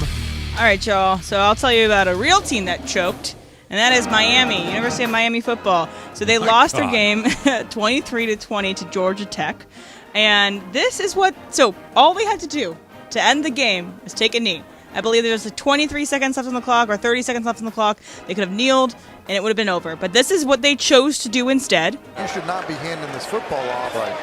I don't know what Miami is doing. That's it. Here's Chaney, the straight ahead, tackled, and the ball popped out. You got to read the clock. Read the card. To me, Georgia Tech has it with 26 seconds left. 3 to the field for King. Up in the pocket, going to loop it down the field, and it is caught. And that's Rutherford. Here's King from the pocket. Flush to his right with 6. 5. Going to loop it downfield. And ball is caught. Touchdown, Georgia Tech. With 1 second to go in the ball game, Christian Leary. So Miami loses the ball. Georgia Tech runs 2 plays, gets a touchdown, wins the game, and this is what Mario Cristobal had to say after the game of why he made the decision he did. I should have taken the timeout right there at the end. Thought he could get the first down. And so, we talked about 2 hands on the ball, but that's not good enough. Just should have told him to take it in. That's it.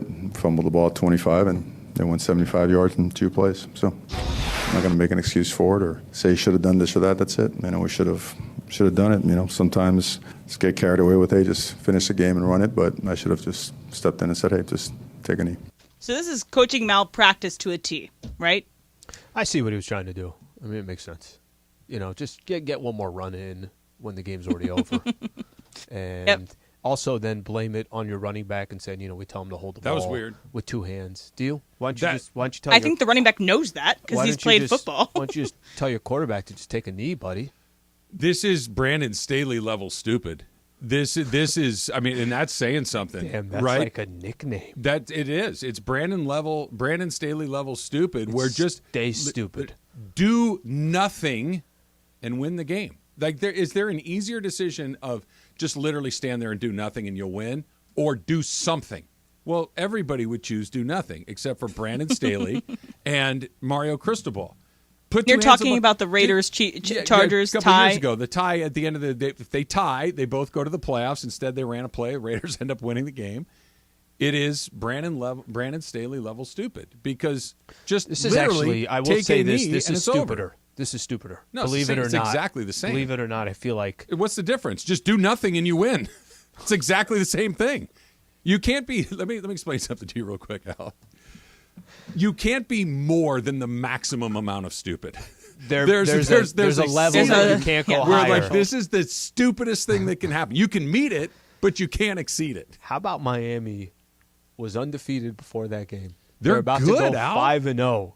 They're good. Just they have a really good quarterback. Unbelievable. The league, the ACC, is as open as it's been in a minute, right? That there's a lot of teams at the top that could win. Yeah, Clemson is not the juggernaut that they've been for Florida years State. and years. Florida State's good, but so's Miami. There was a path to them becoming a very good team and being in the mix. Duke even. Do nothing. And again, it's not like you had to just, punt the ball. They didn't have to do anything. Do nothing and win, or do something. And who chooses something? And then tell your running back that, we tell him put 2 hands on the ball. That. You know what that is? You know what that tells me? That guy ain't about his guys. That's why when I threw him under the bus. When I originally heard it, I was like, all I want to hear from him is I made the biggest coaching mistake in my career. Yep. And I have literally nothing else to say. I mismanaged the last. Whatever questions you guys ask me, I don't have an answer other than it was the most idiotic decision that I've ever made and I will ever make in my coaching career.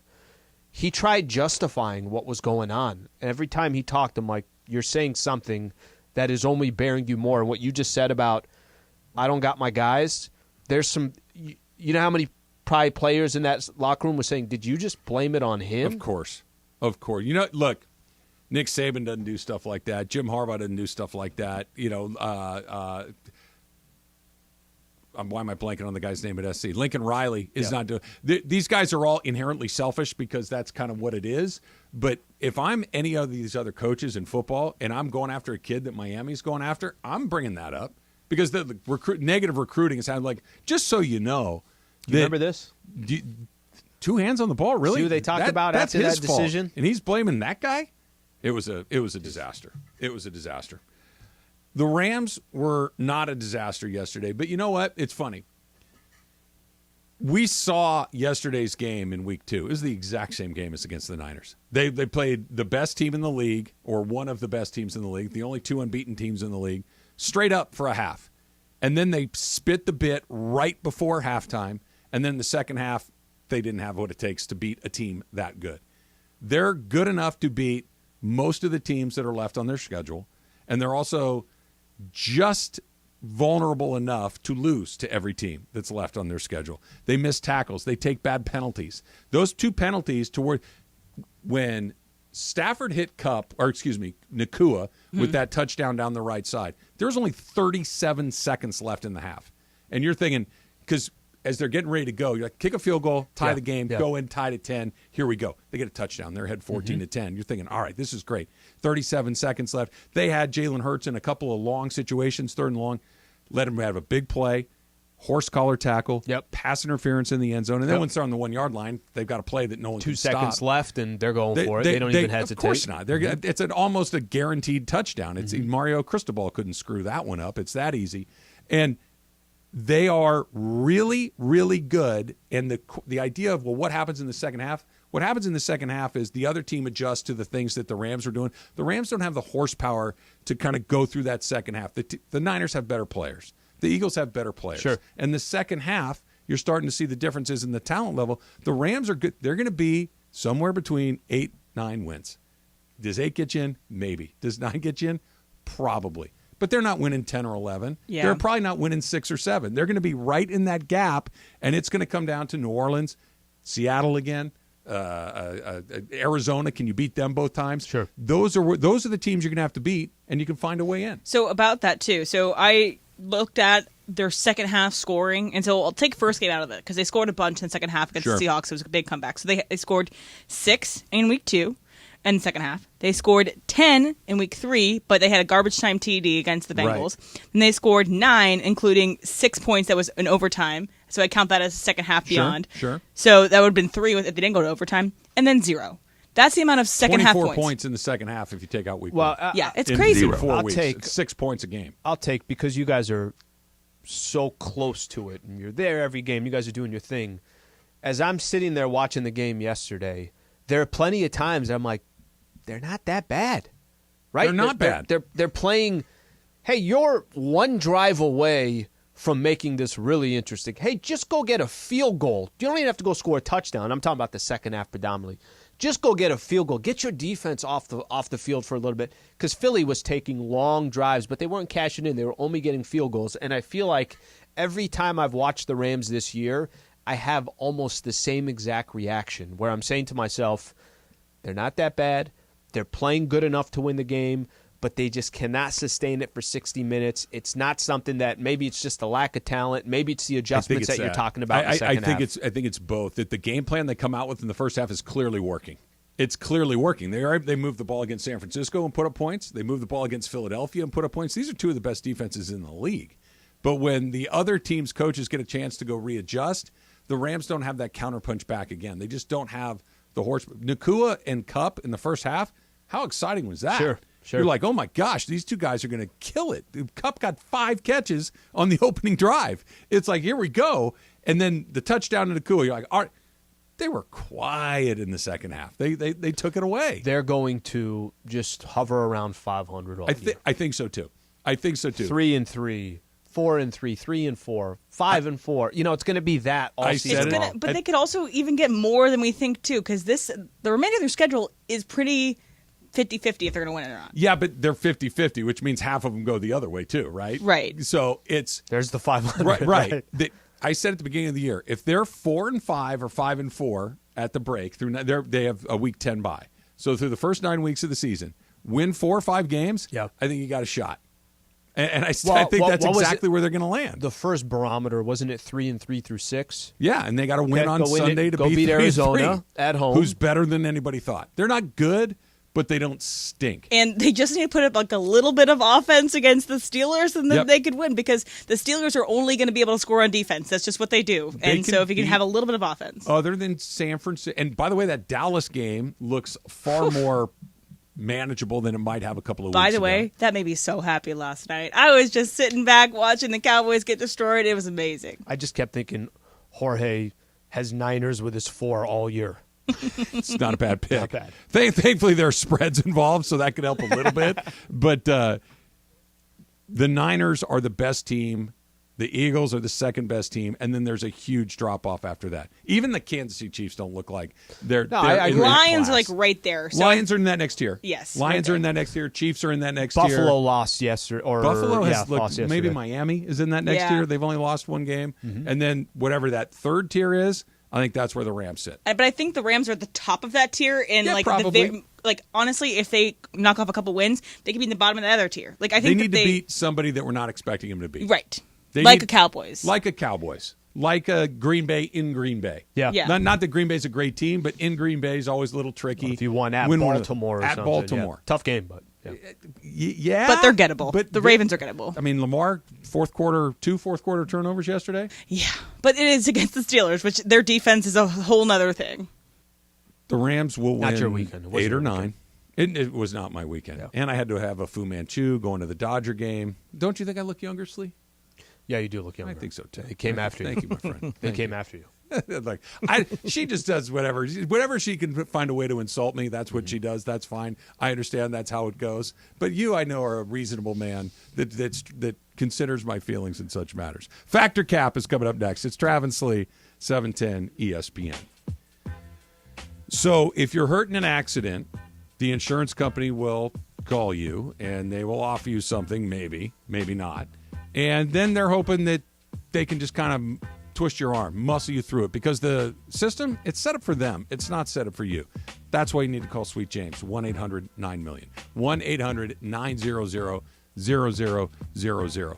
Because without help like that, without Sweet James, without the multiple attorneys looking at every case the way they do at Sweet James, the insurance company is going to get away with giving you nothing or next to nothing. Sweet James isn't going to let them do it. And guess who else knows that?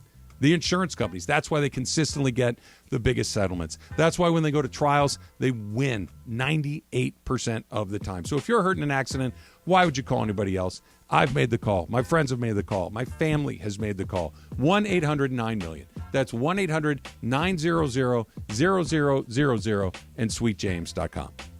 The land of the Free Foundation support.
Gosh, I can't wait for Augusta time when this song is playing in every promo.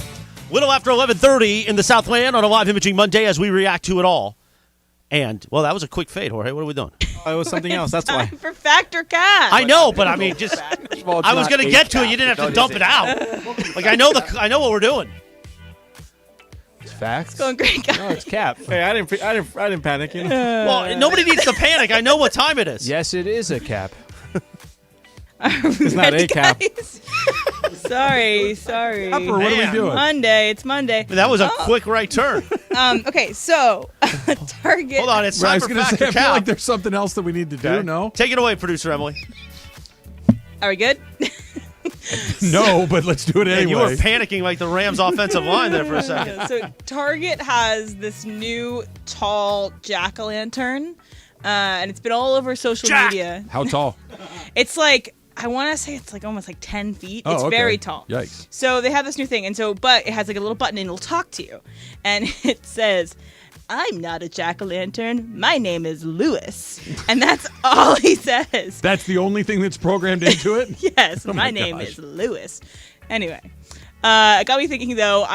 When I was a kid, when I went trick-or-treating, there's like 2 or 3 houses that are like the scary houses. Like they're really like done up and they have the things that like will jump at you and stuff. I had like 2 scary houses. So you want to be the scary house on Halloween. Travis, Patrick, Cap? Cap. I'll hand out the candy, but going to the trouble to be the scary house seems like a lot of work for one night. I have no interest in that. I'm an easy Cap on this one. All right, Morales? A lot of times my house is the scary house. But not for that reason. Well, no. Just for that reason. We dress it up for Halloween. You don't have to take a personal shot because you're mad about Nice Guy Dave. Fact. How? Fact. So it's 8 feet, by the way, and it's $180. So Okay, yes, sorry. But that's not bad, though. Real quick. And it was tall. Real All quick. it says is his name is Lewis. I know. That's, My by the name way, is kind Lewis. of scary in itself. He says it like that, too. It's fact for me because growing up, my parents used to always close the gate, and we lived up a driveway, right? So it wasn't that good of a chance that somebody was going to come up there anyways, but on top of that, they've just closed the gate. So nobody got to come in. They weren't decorating anything for Halloween. Did you know that Slee grew up on a compound? I didn't know that. I've heard this. I've heard the gate story. I haven't heard about the gate. I just want to do it for 1 year. Like 1 year, I think would be cool to be creative with it and everything else. Because I always remember that as a kid, like that was the fun house to go to. I'll do it. Yeah, one there's time. like a line around the block to go to the scary house. Jorge? Cap. It's too expensive. I gotta buy diapers soon. Yeah, Cap. I don't want it. All right. So on Saturday, I went to go and go to the beach with some friends, and we went to Will Rogers State Beach, which is nice, and it's really foggy. But I put this on my story if you follow me on Instagram. So my friend Rebecca, she was... Rebecca. We were hanging out, we were drinking and everything, and having a good time at the beach. And she was like, "Oh, guys, I have a handle of rum in my car, and in my trunk of my car." And I was like, why do you have a handle of rum in the back of your car? / how long has it been there? She's like, "Oh, I actually had it when we went to this thing last week, and I was driving here and there." Like, so it stayed in your car for like 5 days. And she's like, "Yeah." And then she went to her car, brought back just a cup of rum, and then was sipping on it herself. So this was quite the experience. Rebecca is fun, but was out there. So you would never drink car rum. Morales, Patrick, Cap. No. You wouldn't? Like, how long has it been sitting in there? It was 5 few days days. in the back of her car. It's in a the heat heat. wave. That's pretty rough. Rum is specifically one that, because the sugar's going to burn out because of the heat. So it depends Does on. it like go bad?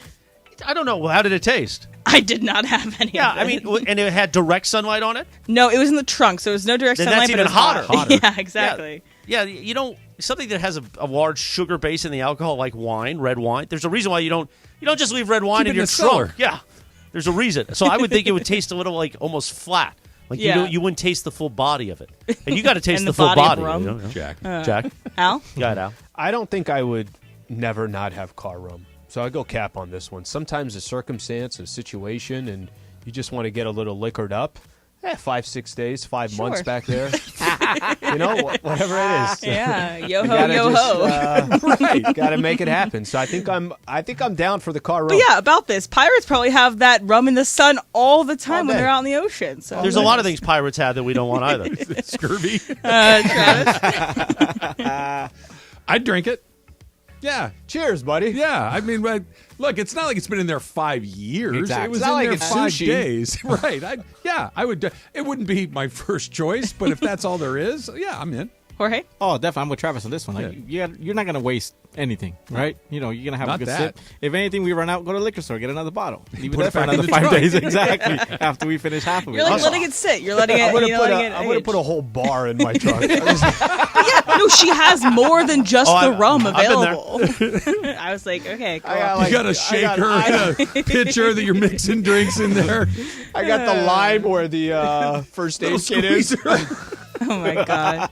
All right, so Jaylen Brown, the Celtics played in a preseason game yesterday. I believe it was yesterday, and Jaylen Brown, he wore his shorts backwards. So there's a close up on his shorts, and the Nike symbol is supposed to be in the front. It was on the back, so he put on his shorts backwards. So you would want someone to tell you your shorts were on backwards. Al, Factor Cap.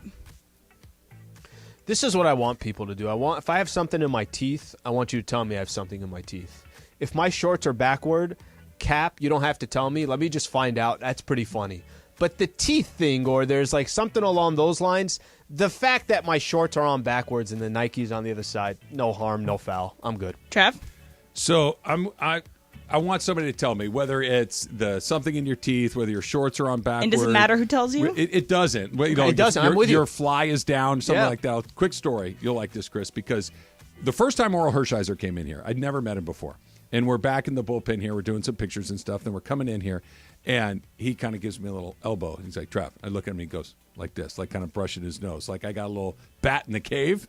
It was. Oh, that's humiliating. No, it wasn't. It was perfect. If the Bulldog did that, this is my moment to meet the Bulldog. Thank you for hooking me up. Thank you because he didn't want to look at it while we were doing the interview together. He's like, "Hey, Trav, little this," and I took care of business. My God. And we moved on. It was perfect. That's why when he just came in for you. here. He came in here the last time, and he said, "Hey, put your chin up a little bit." He was checking. He was looking. He was checking for you. Always God. tell somebody. And I always want to be told. Yeah, I want to be told. Are we allowed to tell you, Sliwa, when the segment's not going well? Yeah. Oh yeah. Okay. Yeah. I just want to make sure. How's this one going? Well, it Start started wasn't off great. bumpy, but it's fine. It's All right. smoothed out. You'd want to know. That actually says Yeah. something about the other person when they're saying, "Hey, 100%. let me be." I the wasn't one that tells embarrassed. you. I was grateful that he saved me future, and because Jaime Herrera didn't want to look at it, I'm sure Oral didn't want to look at it. Mike Capozio didn't want to look at it. He hooked me up. Or if you have a toilet paper stuck to your shoe or something. Any of those. Any of that stuff. Jorge used to be great back in the day of telling me, like, Chris, a little something. Yeah. Yeah. Okay. Lip balm. Lip balm. No, yeah. When you have something in your face, on your teeth, yeah, it's always nice when somebody tells you, especially when it's subtle. the right thing to do. Right. Yeah, right thing to do. Hey, All Chris, right. you're looking a little heavy. That happens a lot now. I've opened that door though, so yeah. Cap did That it one- on the air the other day. That one feels a little less good. I've gotten Because that you're like, one what too. can I do about it right now? My It's grandmother nothing. was notorious for that. Whoa, wow, what's going on? You look really, really heavy, Travis. You everything okay? Going in for another serving. Yeah. I think the difference is one thing can change right there. The other thing takes some time. Thanks, so, Graham. Yeah, exactly. Merry Christmas. So, we talked about this briefly I'm gonna go eat in my room. in the last segment, but the 49ers beat up on the Cowboys. Yeah. And so there was one point where the camera went to a Cowboy fan, and he was like on the phone, but he was in total gear. He was like all out, and he was on the phone. It even looked like a flip phone too. But anyway, Cowboys fans are the most memeable NFL franchise of fans. Jorge, Factor Cap. Fact. Yeah, because they're all about the Cowboys, the whole nine, And they suck. Yeah, one of my favorite that one. The meme that became of that one says, "Hey, mom, come pick me up because I'm not having as much fun." That's what one of the memes said. They are fact. Trev? Cap, because I think for me at least, it's the Pats, just because the last 20 years they've been so good. They've won so much. Belichick is just the most unlikable guy in the world. Tom Brady's pretty unlikable if you're not a Pats fan. Yeah. So the Cowboys are a very close second, but the Pats narrowly edge them out. The only thing I like about the Cowboys more than the Patriots is that the Cowboys fans themselves put themselves up to be memed more often, I feel like, than the Patriots fans do. Morales? God, that Cowboys, that meme was great. I loved that meme, Jorge. There's also a crying Cowboys girl, too, from last season, like her head in their hands. And there's one that they always share when it's Texas, Oklahoma. The Oklahoma kid, remember crying? That's from like 10, 12 years ago. Yeah. Well, sad fan cam is always It's a the win. best. It's always a win. It's the best. I want sad Sliwa cam with the Sure. Lakers. Yeah. You got to Not cry this at a year. game for us. Not this year. I do. Just a single tear. Just I trickling cried down so your many cheek. times in that post Like the old ads with the trash. The trash. Yeah. I think it's the Cowboys. Fact for me. Cowboys. Oh, sorry, Cowboys. Yeah. Fact, Cowboys also, there's always so much promise before the year starts, and there's almost so much chatter around the Cowboys. Yeah, and because they're you the were- Cowboys. Because they're the Cowboys, and then they start playing, and it's like, oh, no, it's Like, the oh, yeah, Cowboys. they suck again. It's Yeah. just the same thing every year. And they don't even have to suck if you're 8-9, 9-8. Like The problem is when they, at least when a team's terrible, paying attention to them makes some sense. It's when they're 8-9 I know. that they get a ton of attention. 9-8, it's that middle ground that's when the Cowboys are insufferable. How about yesterday? Jeez, last night. That game was over. What two series into the At third least, quarter? What was Jorge, it, 3-4 picks? Make It was it a lot of interesting turnovers. for a little bit. I had nothing to watch after that. It was a great meme that I saw, and I think I sent it to you, Travis, and Kirk, because Kirk was running his mouth to the Eagles fans. Right. But it was Dak Prescott is the sponsored by Sleep Number, and so it's like, Dak, come on, we need you to be our leader, and he's just sleeping in the Sleep Number ad. Dreadful. He was bad. Caleb Williams was really good, and we have an answer to what happens for the rest of the USC season. That's next. It's Travis Lee, 710 ESPN. All right, Sierra Subaru of Monrovia. Appreciate so much what they're doing for the local community. There's a couple initiatives they got going on in October that I want to talk about, but I just got a chance to drive the 2023 Subaru Forester. Tell you a little bit about the 2024 Forester.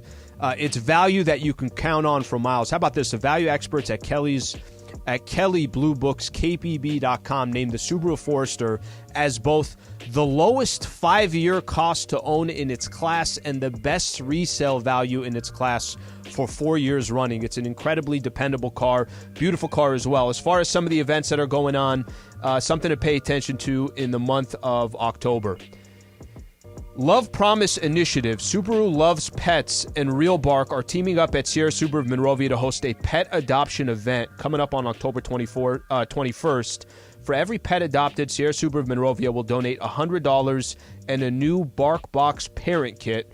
Make a dog's day with Sierra Subaru and Real Bark. Again, if you're thinking about getting a dog, what a great opportunity to go out to Sierra Subaru of Monrovia on October 21st. Just go to sierrasubaru.com for more info, or visit them just off the 210 and 605 freeway. The return of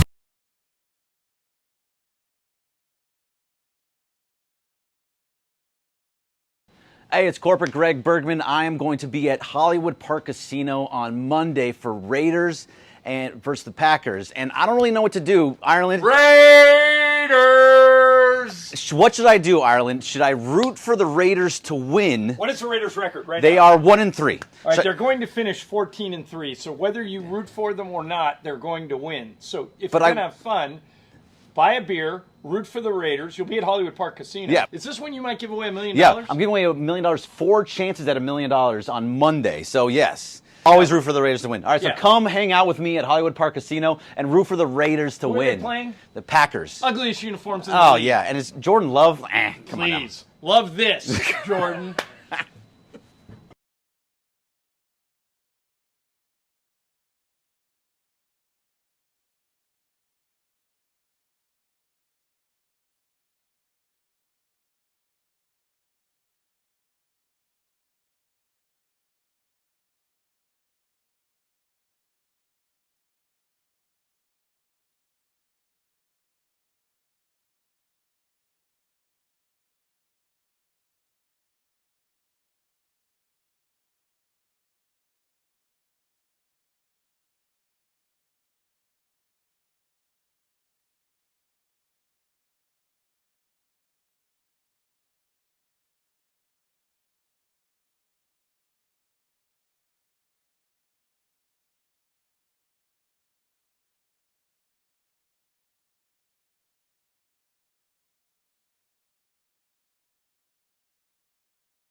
Hollywood Park Casino. Eat, drink, play. $1 Million Mondays are back on 710, and I think we got caller number 7, Jack. Are you ready, partner?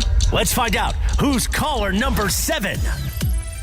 Caller number 7 is Adam Kopolsky from Venice. Adam, congratulations on your Super Bowl prediction, which you're going to get in just one sec. Good job, Adam.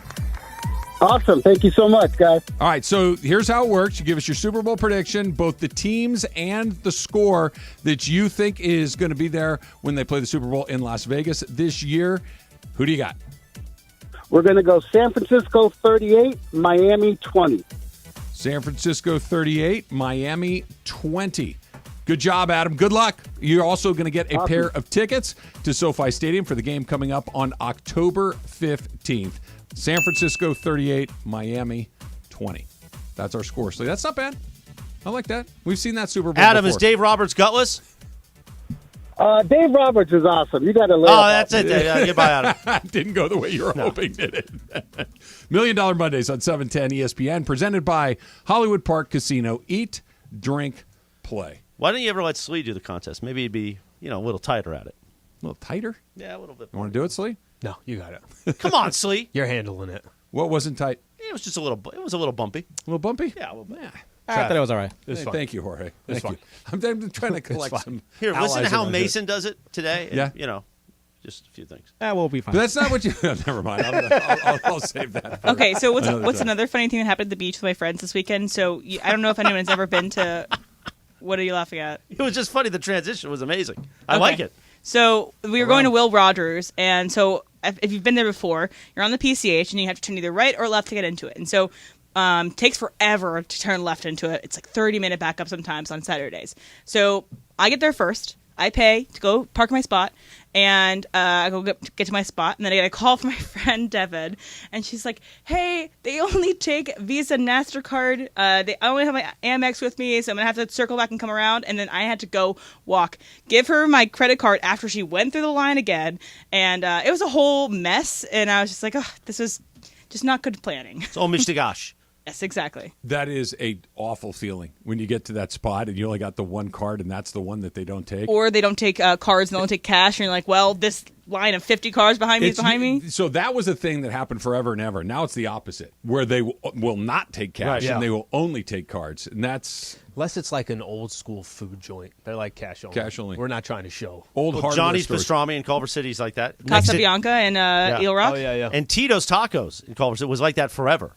But Johnny's is next. They're next to each other, and Tito's now takes cards. They're like, we're not showing our records. But Devin went to Duke, so she's already bad. The guys out in front of SoFi Stadium take credit cards. The guys with the hot dogs and selling the shots of tequila, they're taking credit cards. They got the thing on the back. By of the way, phone. here's how you know, producer Emily, I'm a real friend of yours, unlike Travis and Sliwa. Since you're not from here, I'm going to say PCH. You don't say the PCH. You just say PCH. Okay. But they didn't say anything. Call it the one, whatever. We don't. No, we don't say the here. I'm so confused by this. So it's the opposite. That was kind of the teeth in the freeway. Y'all are so confusing. Like in Houston, they'll go, "Oh, we're on I-10," whereas here we say the 10. Right.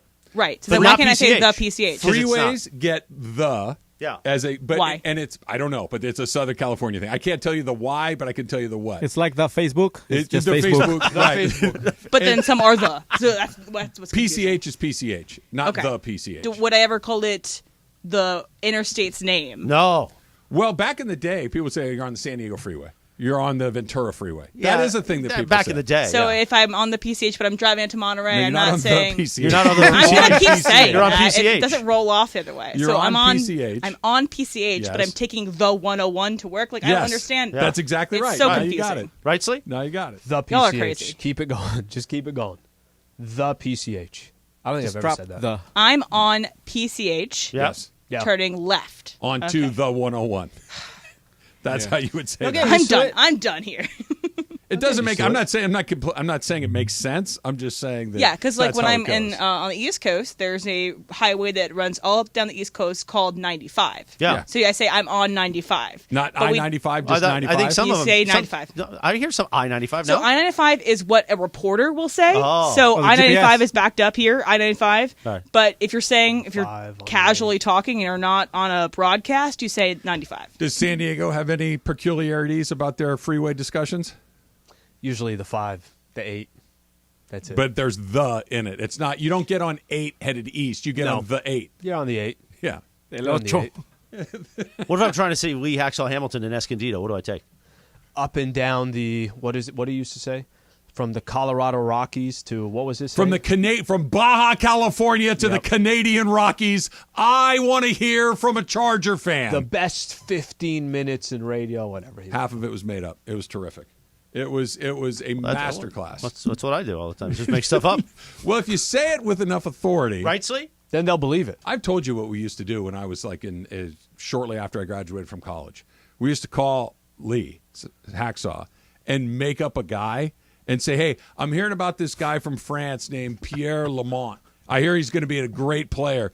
And he would go Was this like a hockey thing? I think you mentioned didn't matter what it was. And you go, I'm hearing great things, too. He's got a great left-handed shot. I think that he could be a real addition. It's just somebody that we'd make up out of thin air. And 95% of the listeners were like, well, this guy has a lot of potential. This is what I love about Chris when he says it's 11:55 in the Southland. I love that. It just sounds. Well, it's old so school cool. radio. Yeah, that just sounds dope. And I get into a fight about when you say it.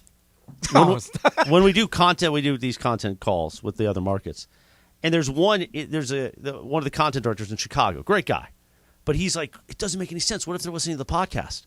I go, okay, and that just destroy. They know they're listening on delay. Radio is radio. The magic of radio, Slee, is like when people go, ask Slee. It's part of the magic of it all, right? Of course it is. See, you have to be present for it. You have to be here in the moment. It's the only time that you can call in and have what's happening in the world happening right now. Not on delay. Speaking of magic, the Toyota Lakers countdown to tip-off, 4:30 this afternoon with Slee as we get ready for what? Must win. As we get ready for Lakers. Who are they playing? They got Brooklyn. Lakers. Hey, I heard Ben Simmons actually playing. Lakers Nets live from Vegas. Tip-off at 6 o'clock. You'll hear it there on your home for Lakers basketball. By the way, how did it feel Saturday? Doing pre and then weird. I was telling Trav. But did you enjoy it? Yeah, it was nice. Of course, Beto Duran now has your post game and halftime. Mm-hmm. It was weird. It actually driving away from the station. Did you get to home John though? And Michael, I'm like, what the hell is going on here? Like, am I supposed to be turning back? It was weird. It really was. Okay. It was a little. Well, here's Slee and Beto today. Pre, post, half, the whole thing. Do you miss half the most? Is that the thing that you're really missing out on? Do you miss the game breaks? Those you still have to do the first and third quarter? No. Oh, okay. No, come on. Yeah. This is Alan Sliwa. It's like Roller Girl now. Come on. Just let me do my thing. Exactly. No, pre's done, and we're done. That's it. Yeah, that's it. Do you stick around for any of the game, or do you just And part of this hit the new deal, bricks? he said he wants his car running. It's the door 10 open. minutes before he's done. Then when he says Lakers game day is next. Is the heater on? Heater's not even on. Well, you can only ask for, you only get so many opportunities to ask. Well, you were a pre guy for how long? How long did you just do pre? Half a season. Okay. Did you stay? Oh, it was only half a season? Yeah. So I did a full season of all of it. Yep. And then a half season of pregame, and then no. How postgame. long would you stay? Would you stay for like a? Or were you? I leave at halftime. Oh, you leave at halftime. Yeah. Okay. But this season during the home games, you're going to stay through the game, right? Or no? Because No, I think a great bit would be that you just go, hey, Beto, I got this one. I'll open it up. I think that would be an amazing bet. Beto, I'll do the first segment. Don't worry about it. When are you going to leave? Beto, let me say something real quick. I don't know. We'll see. Depends on the game. Depends on. The games are just fun. You want to be there for the games, but at the same time, you don't want to get stuck in the crush of trying to get out of there at the last second. Because you're doing pre, you already got a seat right there. So Already got the seat, but if it's Lakers Charlotte on Tuesday night, you have the Warriors I can make come an in. executive decision. Right, the Nuggets come in, the Bucks. You're going to do those games. Yeah, just the good ones. Yeah. Jimmy Butler and the Heat. But don't you like when Lindsay and I hang out with you and talk to you during the game? Sit the whole time. Yeah. All right, USC. One on each side. USC won again, but I think we got an answer for what happens the rest of the way. It's coming up next. It's Travis Slee, 710 ESPN. Elevate your game. Hey, it's corporate Greg Bergman. I am going to be at Hollywood Park Casino on Monday for Raiders and versus the Packers. And I don't really know what to do, Ireland. Raiders! What should I do, Ireland? Should I root for the Raiders to win? What is the Raiders' record right They now? are 1-3. All right, they're going to finish 14-3. So whether you root for them or not, they're going to win. So if you're going to have fun, buy a beer, root for the Raiders. You'll be at Hollywood Park Casino. Yeah. Is this when you might give away $1 million? Yeah, I'm giving away $1 million, 4 chances at $1 million on Monday. So yes. Always root for the Raiders to win. All right, so Yeah. come hang out with me at Hollywood Park Casino and root for the Raiders to Who are win. they playing? The Packers. Ugliest uniforms in the Oh, league. yeah, and it's Jordan Love. Come on now. Please. Love this, Jordan.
How do you feel this Monday as we hit the lunch hour?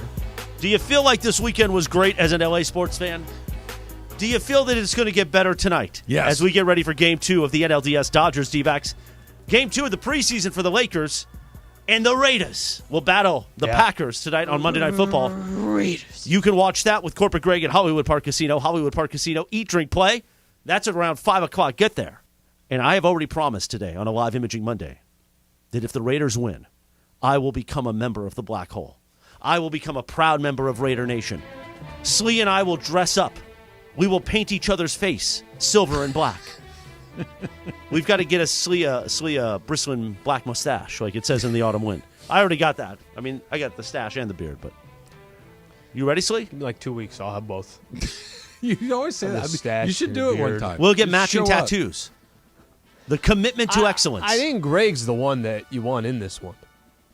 You guys can get season tickets together and travel wherever the Raiders go. Can you imagine there? You think he needs 10 weeks in Vegas? 10 weekends in Vegas? Forget even in Vegas. They're in Green Bay just with their shirts off in the middle of December. But I got a lot more weight on me, so I'll be okay. I was less cold in Green Bay than I've been other places because you're just a little thicker. Yeah. Right? It's insulation. It works. By the way, that was a topic this morning on Unsportsmanlike with Evan Canty and Michelle.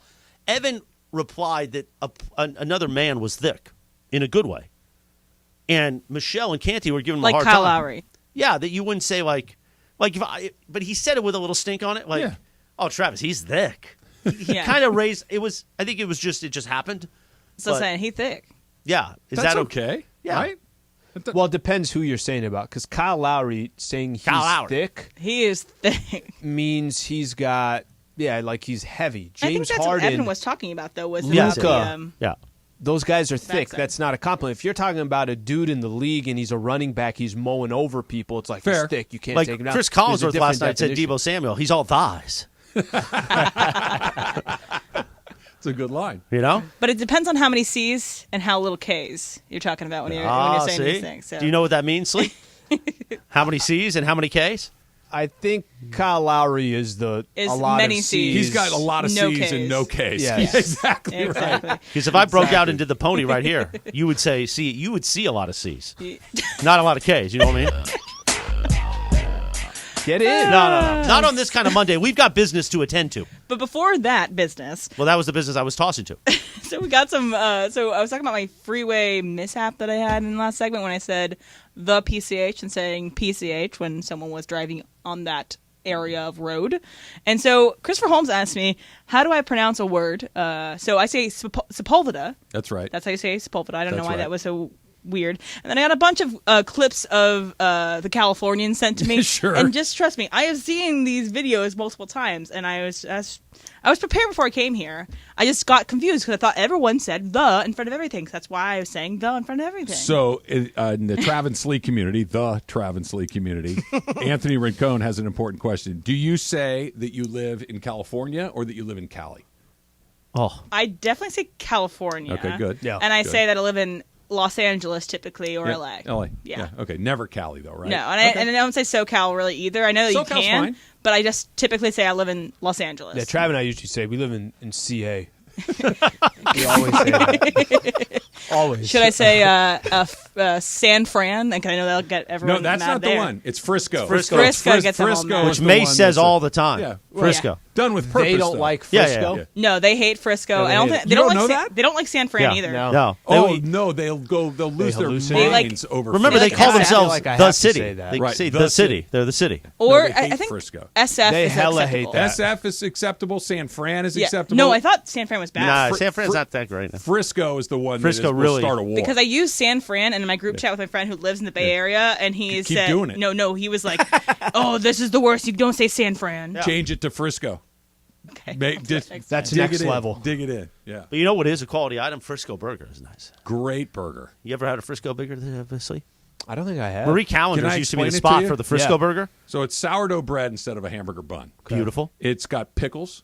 It's got Thousand Island dressing. Beautiful. It's got grilled onions Yeah. typically, and the bread is grilled on the flat top. It's With like butter. toast with Oh, geez. butter. It's like a grilled cheese bread, but there's a hamburger inside. And some places like the Habit will also slide a little avocado in there. It's a little much. I don't prefer the The avocado best Frisco myself. burger I've Actually, ever I'm had. okay without the avocado. Hamburger in that Hamlet. No. Oh, that is a pull. Hamburger Hamlet Marie has it. Callender's used to have They have a good Frisco burger. Is there still that many around? Is that one in Culver City? Is Culver City still around? They just closed the one in San Juan. Oh. Literally just recently.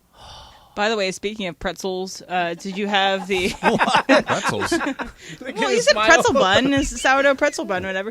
But I was No, I didn't say. There's no M pretzel just doing her own involved. transitions. I love no, it. I- That was There's no hilarious. pretzel involved. That was a Wait, highlight what's for the everyone. Speaking of bread? parking, It's sourdough bread. Oh, I thought you said sourdough pretzel bread. No, no. sourdough. Okay, No, no. well, anyways. So what Speaking about of the pastrami. pretzels? Anyway. Also, I could do that too. So at the Rams game yesterday, there was like one of the food items was the little pigs in a blanket, but instead of regular dough around it, it was pretzel dough. It was that's nice. really good. Did you have one? I didn't. They looked a little like they'd been there for a minute by the time I got there. Oh, but maybe by the time you got there, but they were really good for me, and they were awesome. Do you dip them a little mustard, like classic yellow, or do you go? Do you like pigs in a blanket? I do. Okay. But They were some of the best pigs in a blanket I ever had. I feel like you're eating that. They looked like they had been made a while ago. I abstained from the pigs in Come a on, man. blanket. They were there for the Niners Okay, game. Jorge, let me ask you this. Yeah. If I said, nah, what do you think? I believe you. Okay. Well, to defend also, I the think what you're stadium. saying is there's things made you think no. I didn't Okay, need that. sorry, I didn't mean to do that, but it was I really like good. those. No, I'm glad you had them. Trader I like Joe's those. has a nice frozen item. Yeah. Okay, they have the pickle ones too. Okay, I could talk about pigs in a blanket for forever. Let's but do I that. love them. Let's do that in a few moments. Let's Sorry. get back to pigs in a blanket because you know who got cooked on Saturday? Oh boy, Like pigs in the blanket. Clayton Kershaw. Clayton Kershaw. Look at his face. Do that again. Say his name again. Give me the highlight. Give me the full highlight. Oh, never mind. We got this combined. High fly ball to deep left field. Forget about it. It's gone. A disastrous start for Clayton Kershaw. And Longoria slams one toward the contact gap in is left center so field, and hard. Outman dives but can't get it. It will go to the wall. Thomas on his way to third and being waved home. It's a double for Longoria. The peg to the plate is late, and it's 6-0 Diamondbacks. Bob Costas, TBS. It's baseball. What time was first pitch? 6:20. That was probably at 6:26. Tops. I'm I was serious. parking Tops. still. I'm serious. I texted you. I said, get "Dude, my turn first beer." around and go home. It's over. Go get us your some parking yet. back. Go pick us up some pigs in a blanket.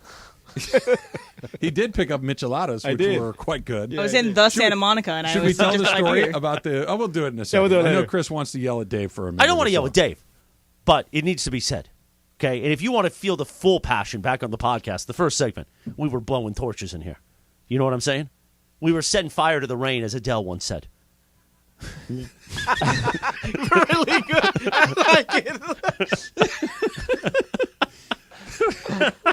I don't know why we left you a little bit of runway to go from that. You cracked everybody yourself up. Everybody started laughing. You went first. All season long, I've been saying that this is – people go, you're not a Dodgers fan. You're not. I am. You're not.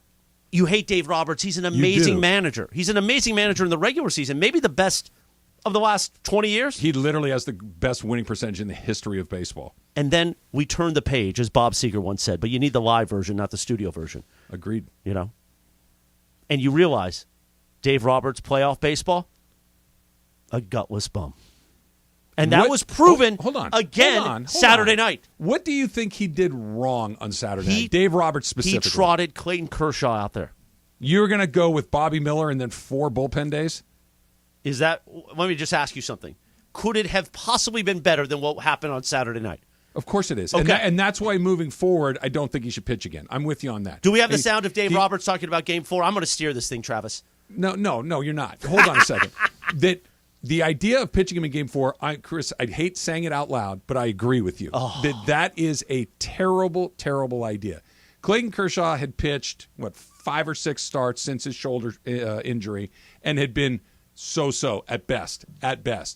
You only have one starting pitcher. You had to at least put him out there. He was dreadful, and they left him out there probably way past the point that they should have. Well, but I don't know here's the about thing. that. Here's the thing.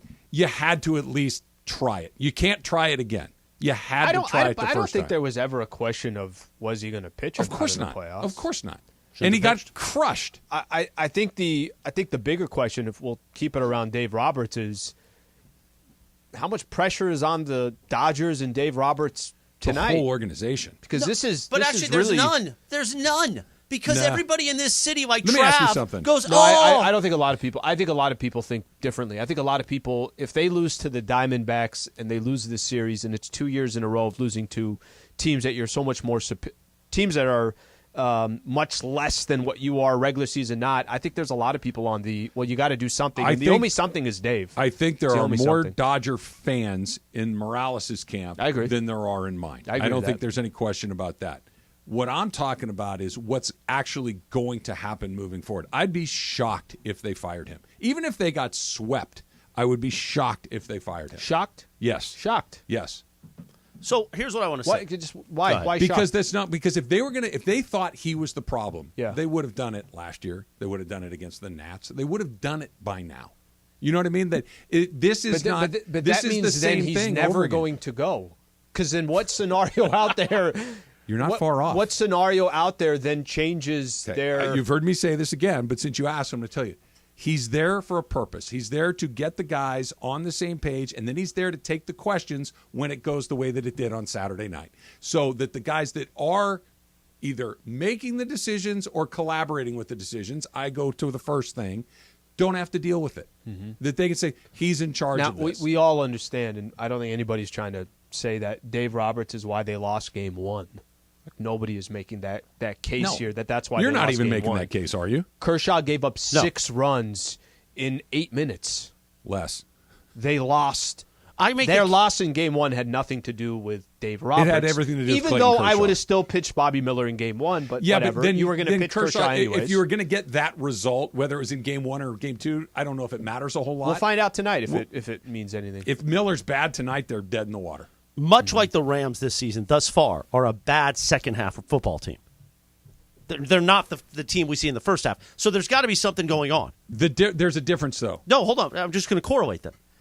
The Dodgers, over the last several years, are not a bad postseason team. No, I think that's fair to say. I don't really know do. If we're saying that the end result, which I do, is a World Series championship, they're a bad postseason team. So what happens?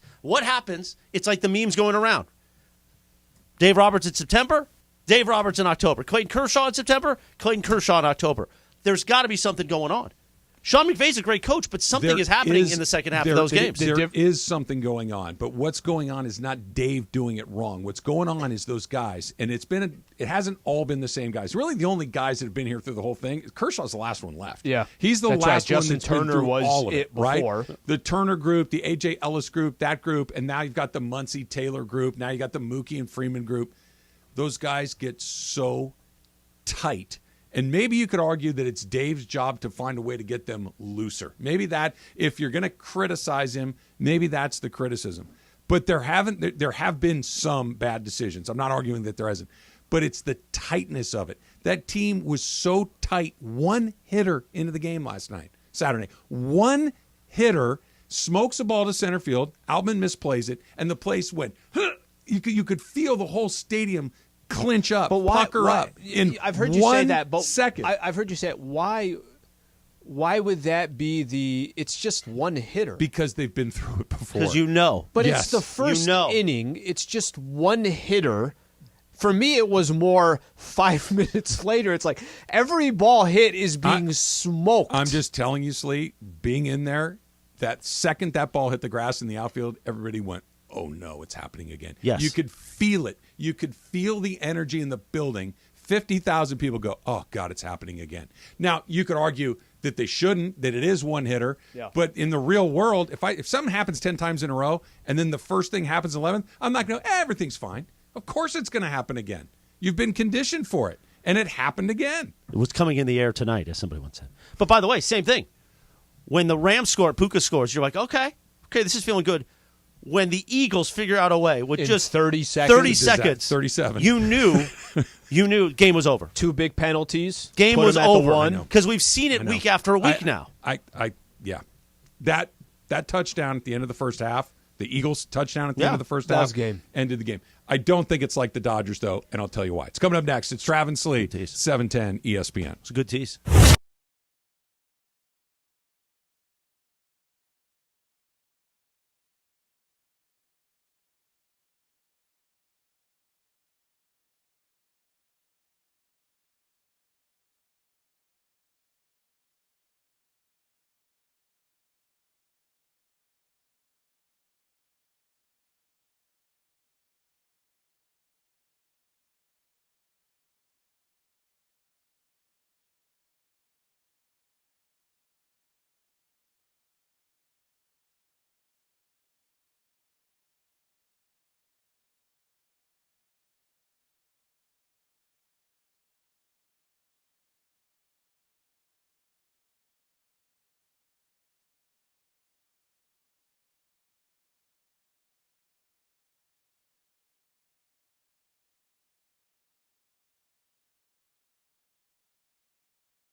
Got to set fire to the rain.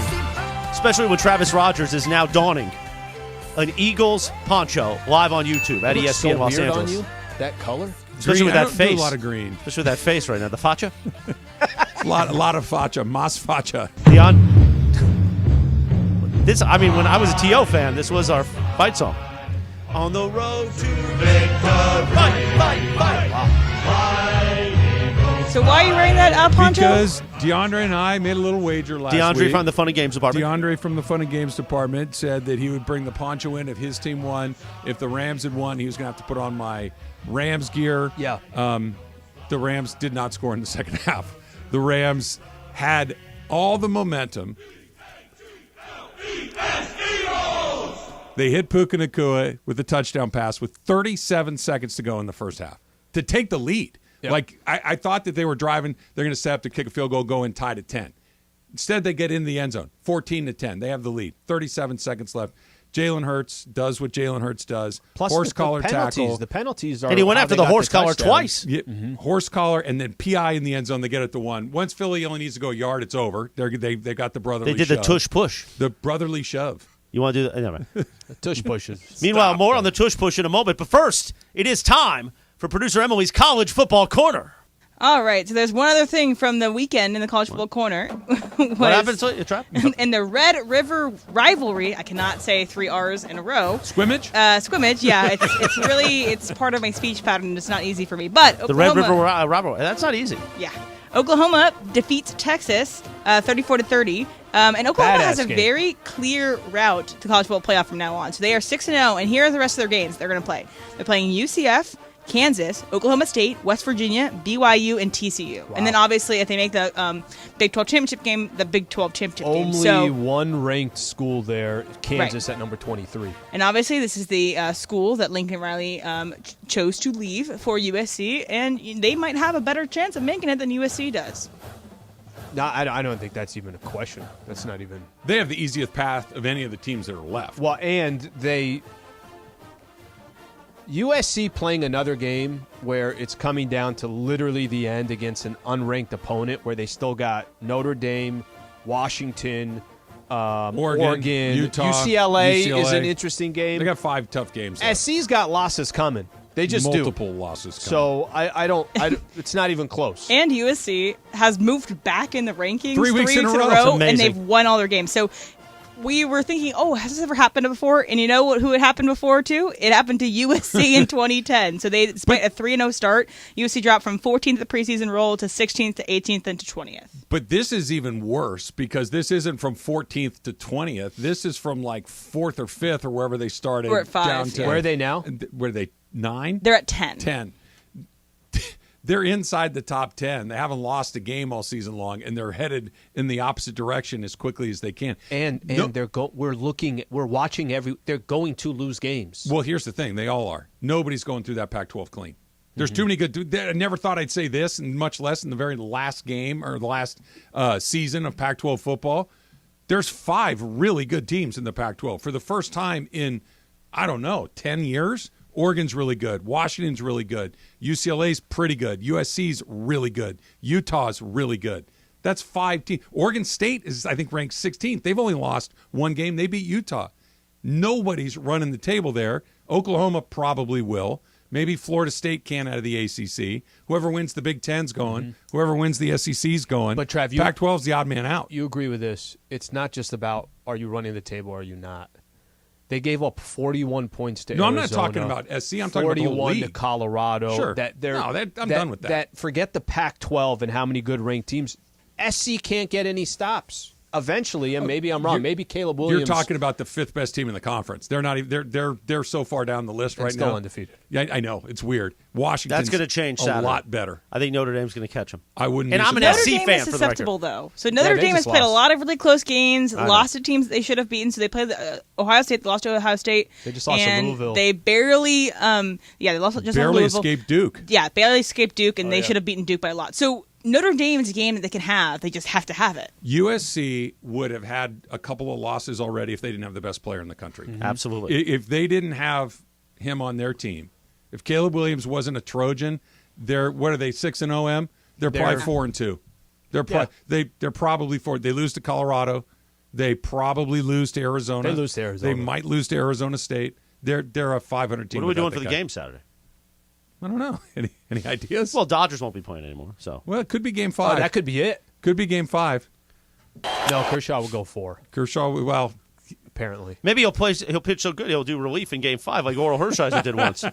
Kershaw's done that. Didn't go as well. Yeah, no. Hershiser did quite well. Against the Nationals. Okay, I'm going to argue against myself here for a second. Because against the Nationals, he did exactly what was asked of him, and that is one of the times where I think he can jump up and down on Dave or whoever is making that decision and say, nice guy, it Dave. was a disaster. Because I believe it was the 7th inning. Yep. He comes in with guys on base, and he shuts it down. So you're saying don't bring him in the 8th? Everybody, it was a standing ovation. Everybody's saying this is great. And there wasn't nobody calling the game on TV. Yep. Nobody watching the game was saying, running back out. Everybody was saying, because you had Joe Kelly waiting to go, and you had Kenley Jansen waiting to go.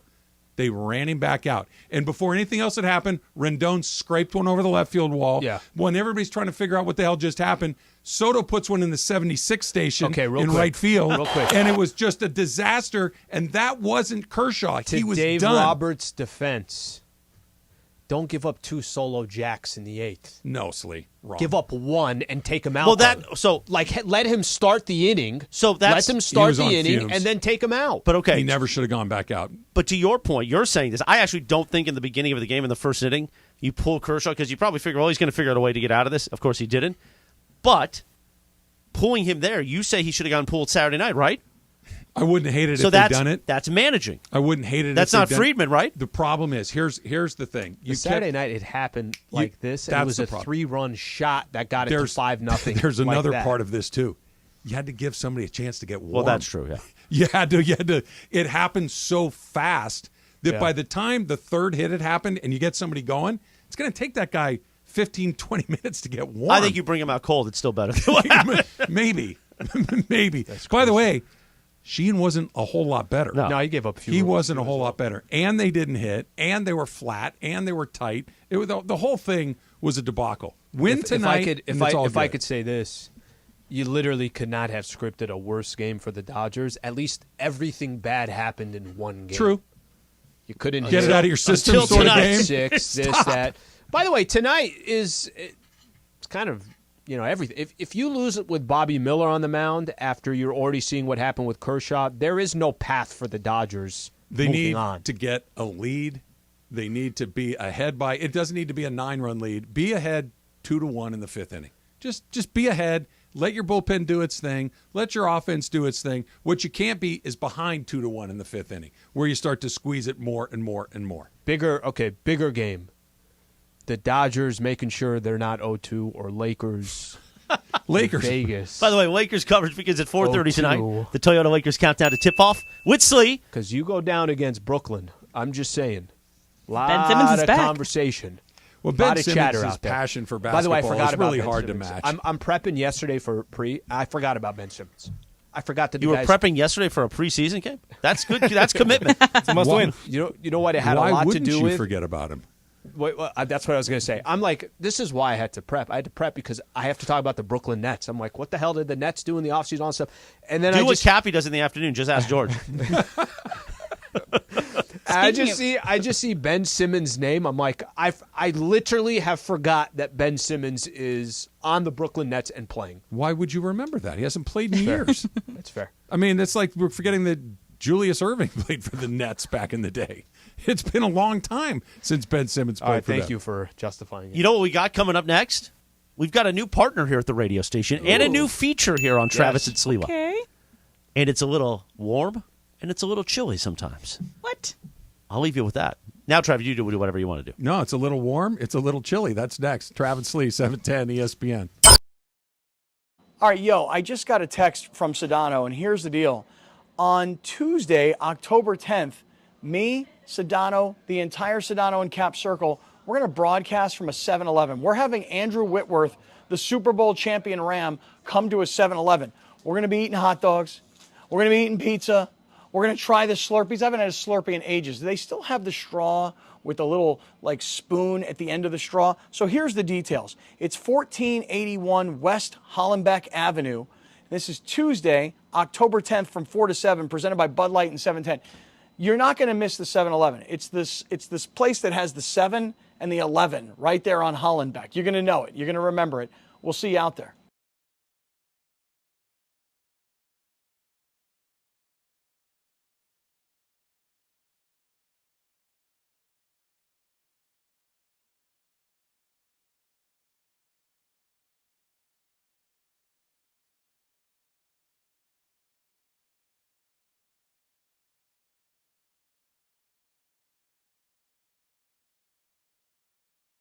Return of $1 Million Mondays. $1 Million Mondays. Your chance to win $1 million from 710 ESPN. Listen every Monday this football season for your chance at $1 million. $1 Million Mondays. Presented by Hollywood Park Casino. Eat, drink, play. Listen every Monday to 710 ESPN. When you hear the cue to call, be caller number 7. Give us your Super Bowl prediction. Both teams and the final score, and you could be winning $1 million this football season on LA's $1 Million Mega Sports Station. 710 ESPN.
I have Ramona Singer, who came to a party because her daughter Avery was one of my friends, and I did not realize that she was famous. And then everybody was like flocking to this person.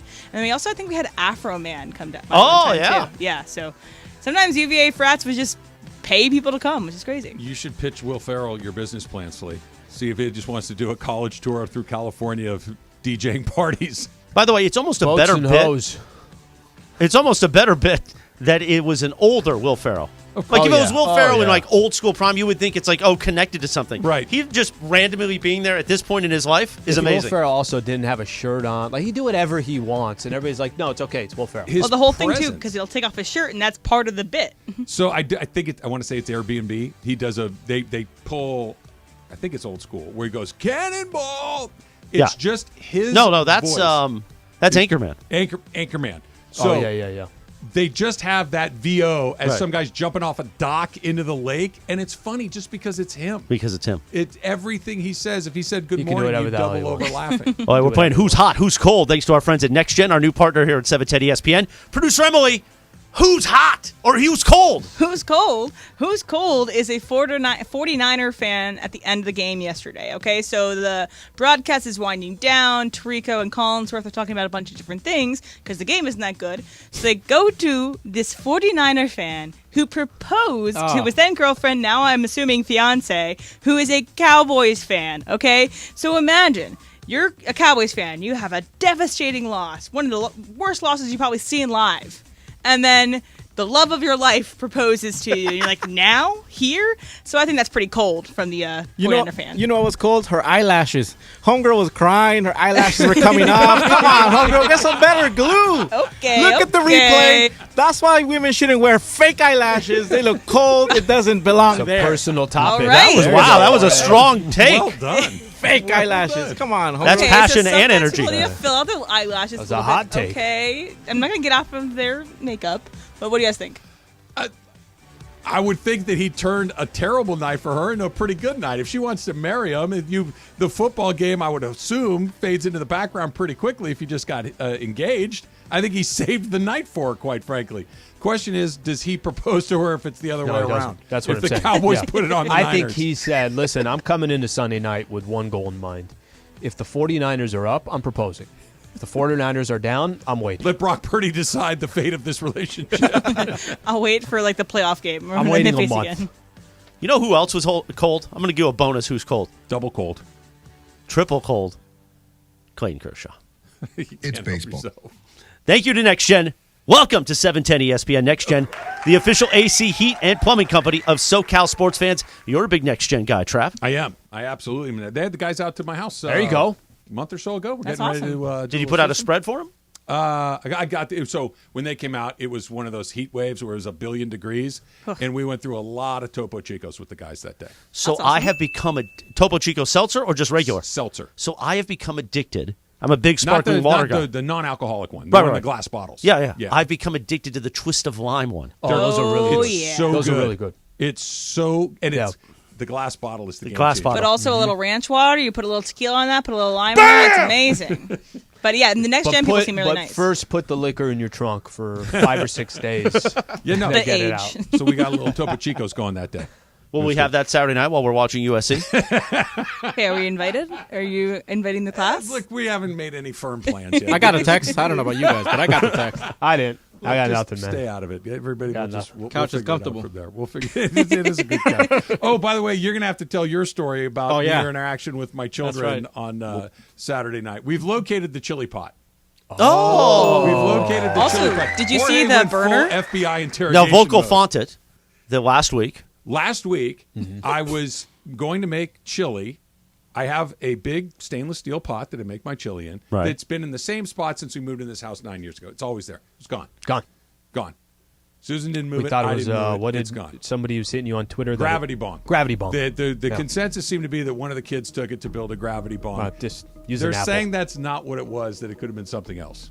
It could be something else. Yeah. A new strand, a new name out there for So something. Jorge and I are sitting. Michael, my youngest son Michael, my oldest son Bobby were there at the Dodger game on Saturday night with a bunch of their friends. And Jorge and I are sitting with them. We're watching the game. And Jorge and I are sitting behind them. But What Jorge inning? gets What up. inning was it? Just Sixth? 8th, 7th, I was maybe. gonna say, I don't know why you guys are watching the game. Before the but stretch. It was before the stretch. I would have. So he goes to go turned around in my seat. Go to the men's room, and as he's going by, he stops and he sits down next to Michael. Because I see Michael, yeah. And he's got his arm around Michael, and he's kind of whispering. And I see Michael kind of looking at him like, Yeah. What's going on? And I said, hey, Michael. Do you have pot? No, not even. No. So I said, hey, Michael, what's the story with the pot, man? He's like, what are you talking about? I was like, your dad's looking for the chili pot. Where's the chili pot? Trying to get pot, man. And he's like, I seriously don't know what you're talking about. And I was like, all right, let me go make a pit stop, and I'll come back, and we'll finish this. So I go and sit next to Michael, and I said, Michael looks at me like conspiratorially. He looks at me and goes, Dad, I thought Jorge was asking me for weed. Dad,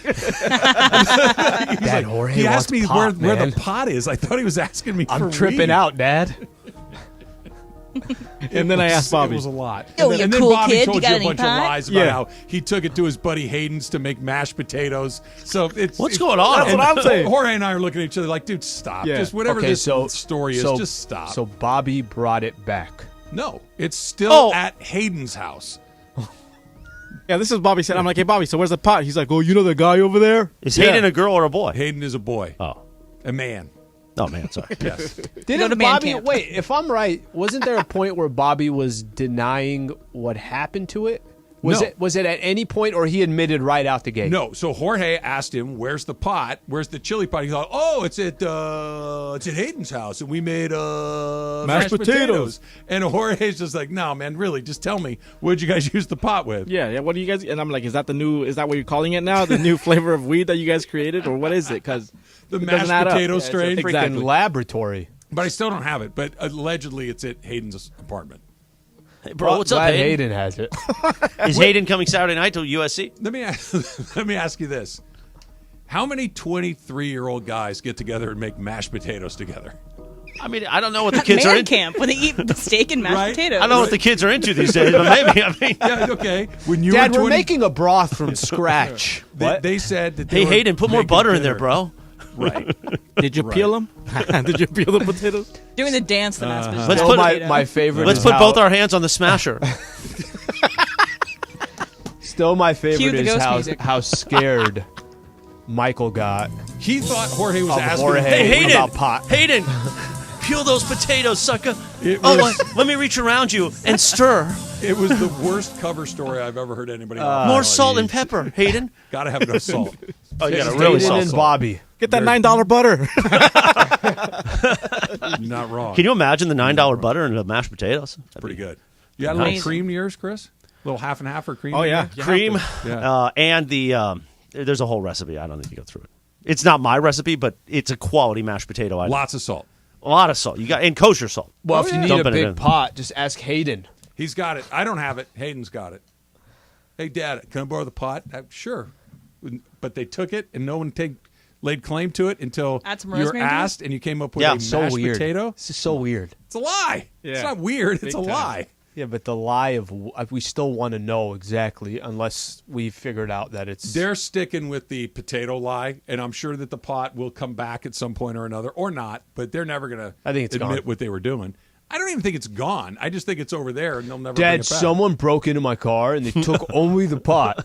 And the mashed potatoes, man. Mashed potatoes. Give me a break. The Dump is coming up next. It's Travis Lee, 710 ESPN. So if you get hurt in an accident, here's what you do. You call for help, and then you call Sweet James, 1-800-9-MILLION. 800-900-0000. And then after you call Sweet James, you get yourself to the doctor. Because if you're thinking, well, I got to go to work the next day, I got to get my kids to school, I don't have time to do it, that this is bothering me, but I'll get to it later, the insurance company, when it comes time to settle, they're going to use it against you. They're going to say, oh, why didn't you, where could you have been? You didn't go do this. This is why you need to have an expert on your side like Sweet James. This is why you need an insider on your side like Sweet James. This is why you call 1-800-9-MILLION. 1-800-900-0000. The system is not designed for you. It's designed for them. That's why you need Sweet James on your side. It's the call I've made after accidents. It's the call my friends and family have made after accidents. If you are hurt in a car, truck, or motorcycle accident, call the best. Call Sweet James at 1-800-9-MILLION and sweetjames.com.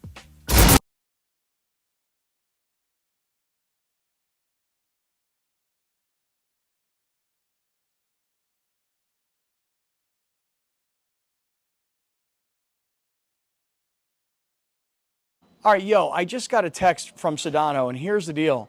On Tuesday, October 10th, me, Sedano, the entire Sedano and Cap Circle, we're going to broadcast from a 7-Eleven. We're having Andrew Whitworth, the Super Bowl champion Ram, come to a 7-Eleven. We're going to be eating hot dogs. We're going to be eating pizza. We're going to try the Slurpees. I haven't had a Slurpee in ages. Do they still have the straw with the little spoon at the end of the straw? So here's the details. It's 1481 West Hollenbeck Avenue. This is Tuesday, October 10th from 4 to 7, presented by Bud Light and 710. You're not going to miss the 7-Eleven. It's this place that has the 7 and the 11 right there on Hollenbeck. You're going to know it. You're going to remember it. We'll see you out there. Hey, it's Corporate Greg Bergman. I am going to be at Hollywood Park Casino on Monday for Raiders and versus the Packers. And I don't really know what to do, Ireland. Raiders! What should I do, Ireland? Should I root for the Raiders to win? What is the Raiders' record right They now? are 1-3. All right, they're going to finish 14-3. So whether you root for them or not, they're going to win. So if you're going to have fun, buy a beer, root for the Raiders. You'll be at Hollywood Park Casino. Yeah. Is this when you might give away $1 million? Yeah, I'm giving away $1 million, 4 chances at $1 million on Monday. So, yes, always root for the Raiders to win. All right, so come hang out with me at Hollywood Park Casino and root for the Raiders to Who win. are they playing? The Packers. Ugliest uniforms in the league. Yeah, and it's Jordan Love. Come on now. Please. Love this, Jordan.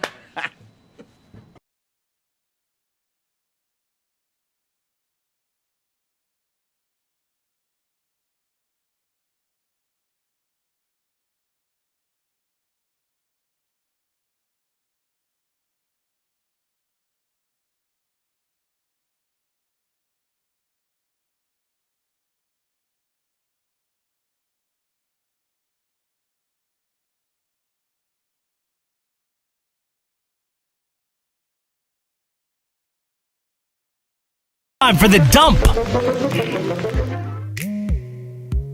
So Laker basketball tonight, Slee. Are we going to get LeBron? Are we going to get Austin Reeves? We did not see them in the opener. Yeah, and we only saw, what did we see, half. Anthony Davis played a half. D'Angelo Russell played a half. I don't know if we're going to get him, but I think there's a pretty good chance. We know LeBron is only going to play half the preseason games anyways, but I think there's a good chance you get him. Vegas, and the fact that hasn't LeBron been basically pitching himself as an owner of a Vegas expansion team? I'll say. So I think we'll see him in Vegas. That's only a matter of time, right? That when they get a team. They already have a stadium because they can play where the hockey plays. Sure. Here's they've the got everything they need. Here's the crazy thing, that they built T-Mobile, right? I think it's T-Mobile Arena. They built that one, and the idea and the concept was, hey, we can house an NBA team. They got the Knights there. They have the Aces there.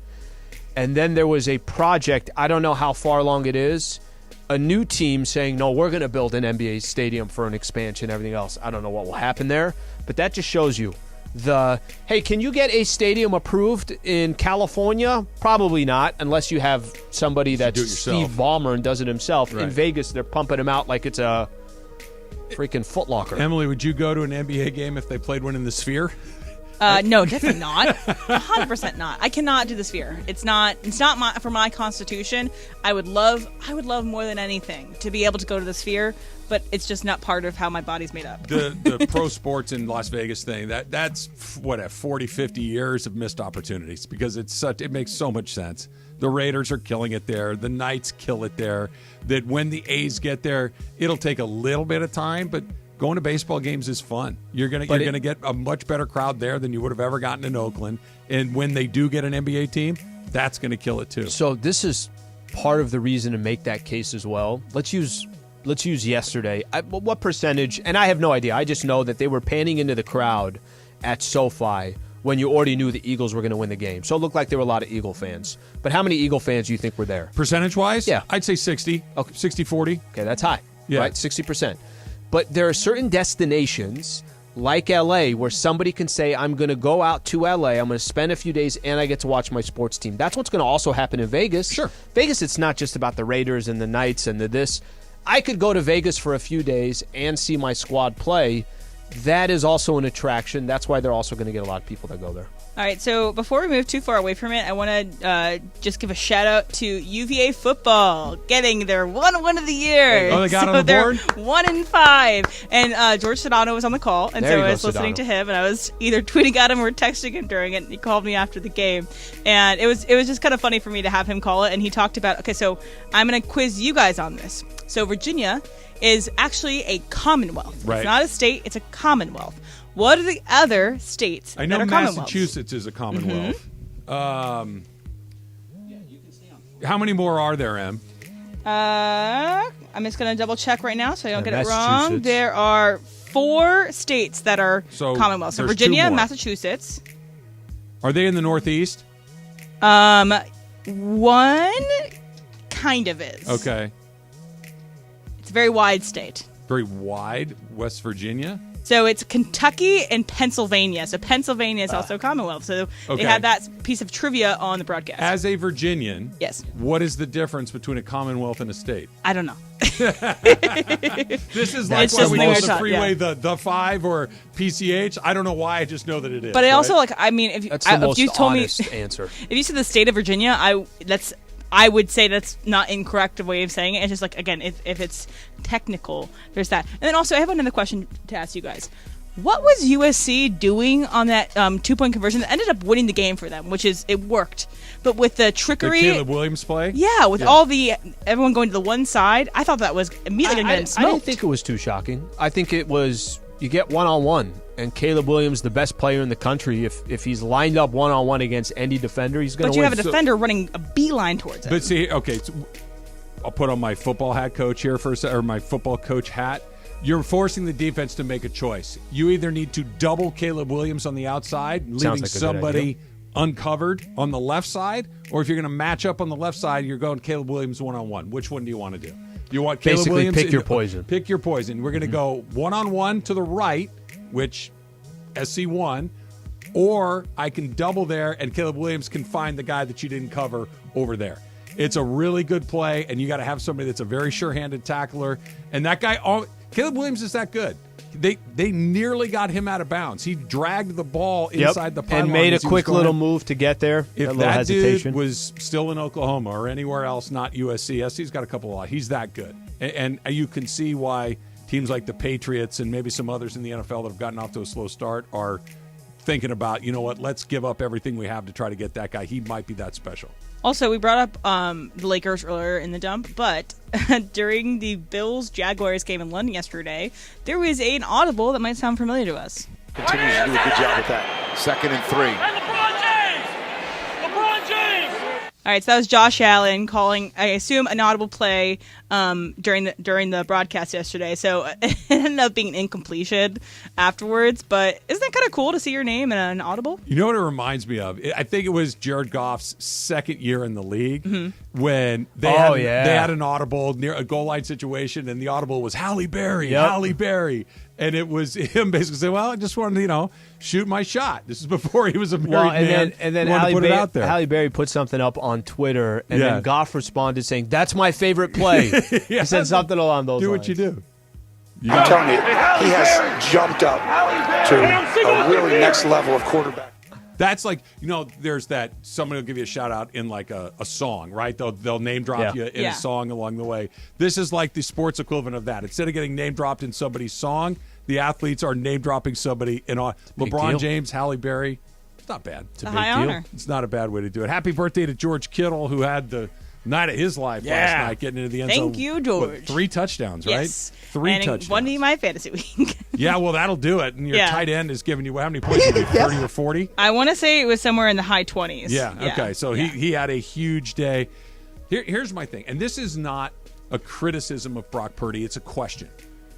I would love to see him be behind by 11 points with 10 minutes to go in the fourth quarter. Let's see what happens. And I'm not saying he can't doesn't have do to it. be. Yeah, he's so good he doesn't have to come back. But it's not even But him; it's the team. He wants to see the scenario. Christian McCaffrey's that good. Debo's that good. Kittle's that good. That Juszczyk's that good. All these weapons, they've got all these weapons. What I would like to see is where he has to make a series of very quick decisions, and it has to go right. He's really good. I'm not saying that he's a bum, but I would love to see him play from behind. He hasn't played from behind yet. He hasn't had to do that thing yet. And until I see it, I'm still going to be wondering whether or not he can do it. After watching yesterday, I don't know how many games they're going to be playing. Maybe not many. Not Maybe many. Not many. They're really good. Right now, I would say, as much as I dislike the Niners and root against them, I think probably right now Brock Purdy is the MVP. I think he's the MVP. I haven't seen I haven't honestly just to. They got so many weapons. I have not seen is his stats compared to some other stats. I don't know. He's got easily the best quarterback rating, both QBR and quarterback rating in the league. Pay more McCaffrey. Both of those guys against him. But it's a quarterback award. Jorge. It is a quarterback award. Yeah. I agree with you. But I wonder, Mace, if Christian McCaffrey, Deebo, Kittle, Ayuk, really? I mean, we're going to give it to him. If they got the best record by far, then. He's got a royal flush of skill players. He's got a lot of talent. It's not like they're asking him to do a whole lot. What they do ask him to do, he nails. He's terrific at it. Hey, can I just ask you, are you wearing like a Philadelphia Eagles tablecloth, or what is that? It's DeAndre's poncho. That looks like a tablecloth. It does look like a tablecloth. At the risk of insulting DeAndre and him making me wear it for another day or two, Jorge's is much nicer. Is DeAndre an Eagles fan? Yes. Yeah. Oh, he is. So do you have to wear a poncho after every game? Rams If there's somebody in here that roots for them, I will bet on my Who's Rams. got the Arizona poncho? Nobody owns the Cardinals. Nobody. Emily, do you have a poncho? I don't have a poncho, but I can get a poncho. All right. Well, you got We're not losing you Arizona. got 2 weeks to get it. Yeah. I don't think He's anybody worn owns an Eagles or Cardinals poncho. He's worn 60% of the NFC so far this year. You know what? It's like a summer poncho. It's very light. Right. By the way, Very and light. it's too small. This poncho's too small for you. You need a bigger poncho, Okay. like Jorge's poncho, the Niners poncho. And it was thick. It was warm. It's got some room in it. billowy. This thing is really tight. I got a question for you. Yeah. Tablecloth. Ready? Yep. Sans beard. Sans beard. Do I look younger? You do. Thank you. Yeah, you I do think look so too. younger. Okay, now honesty time. Do I look fatter? No, look at my face. Oh, just your face? Does my face look fatter? I would say slightly. Yeah, I slightly, agree. a little bit. So I have a decision to make. round. It's cherubic. It's a lot of face. It's cherubic. Yeah. It's a your lot. face. I am very cherubic. I agree. Very cherubic. I did a little apple of my cheek. There you go. Right. So I got to make a Grandma decision. would pinch your cheek. I can grow my beard back and look 62 like Kurt Sandoval said I did. Yep. Or I can keep my beard clean shaven and look like a fatso. I don't think you look like a fatso. I think you look more cherubic, and I would say go without the beard. You think? I do. I say go beard. Beard I looks say good go on no him. beard. Beard looks Because good what on it him. is it's silver and it's gray, It's and very so gray. it really jumps out at it. And you're It like, does. who's Santa Claus here? It's like who's the closest to Santa? I told you It what would Sandoval said to me at the pickleball tournament. No, what's that? So we're standing around, we're chit-chatting. He said something, he goes, I like listening to your show. You make a lot of references. You and I must be roughly the same age. Yeah. He goes, you might be a little older than me. And I said, how old are you? He goes, I'm 58. And I'm like, you think I'm a little older Wow. than you? Yeah. Sandoval thought he was in my 67. 60s. No, In my he 60s. couldn't have. He said it 100% sincere. He did not do it to burn me. He did Yeah. not do it to insult me. He really thought that I was in my now early 60s. I would say you are probably I don't know. You're 49. I'm 51. 51. Okay, so you look 49. Well, I had to shave my beard. You look like 49 but chubby. Absolutely. John, have you seen my face without my beard yet?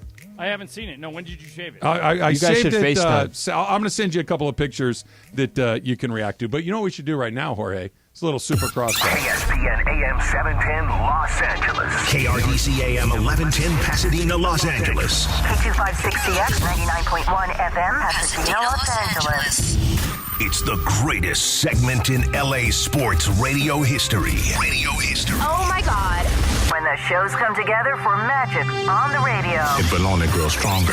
Super Crosstalk. Are we ready for Mason and Ireland to join Travis and Slee? Super Crosstalk begins. Super Crosstalk presented by In-N-Out Burger. In-N-Out.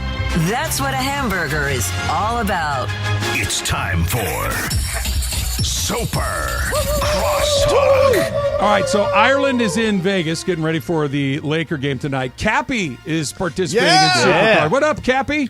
Yo, what is going on? So I sent both of you guys, Cappy, you and Ireland, I sent you both the pictures of my Fu Manchu face and my clean-shaven face. John, are you looking at your phone right now? I am. I got both the pictures in front of me. So what do you think? Well, definitely you look cleaner. Yep. Do I look younger? That's nice. I don't think so. No. I kind of like the Fu Manchu better. Mace, what did you say? I think he looks. He's a biker. He looks like a closer with the in the 70s. People send me Rod Beck on Twitter. What's your plan? So, I would say you look slightly younger, but slightly rounder, less in shape. Chappie, what do you think? Less defined is a good way to put it. Trav, could you do me a favor? Could you turn to the right, please? Turn to the right. So, I'm looking at you on YouTube. On YouTube, he wants you on this. Okay. Yeah. Oh, on there. What do you think? Yeah. Turn to the right. Turn to the right. Turn Okay, to the right. yeah, let's get a profile. Kind of looks Okay. like, without the facial hair, kind of a, what's the act? John Lithgow. Oh, John Lithgow. Kind of a look. Yeah. You know? I think I'm okay with that. Yeah, no, I think I'm okay with that. He's Jewish. He's been Jewish. a leading man in Hollywood Very movies. accomplished actor. Yeah. I would say Travis looks cherubic without the that fair? beard. What do you That's an think? insult. No, it's not. He looks like an angel. I think calling you fat. you look good. What about the Fu Manchu, Cappy? What do you think about that? Whoever said 70s closer, I was thinking like a catfish hunter. Yes. You know? Yeah.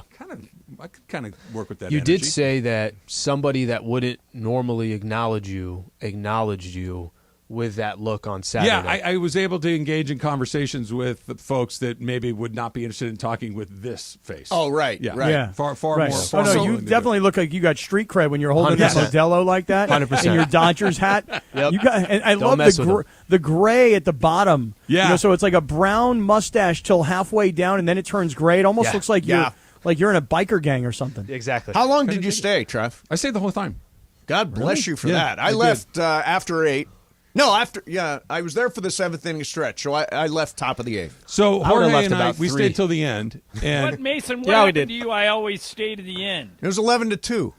We were down 6-0 was from over. the jump. The game was I'd just long like to point over. out that your line that you always stay to the end is a load of crap. Well, if it's 11-2, I'm leaving. I'm okay, sorry. so it was 6 Did you to stay to the nothing. end of the Ram game? Yeah, I did stay to the end of the Ram game. Why'd you stay at the end of that? That was over Because halfway through the fourth quarter. I don't know.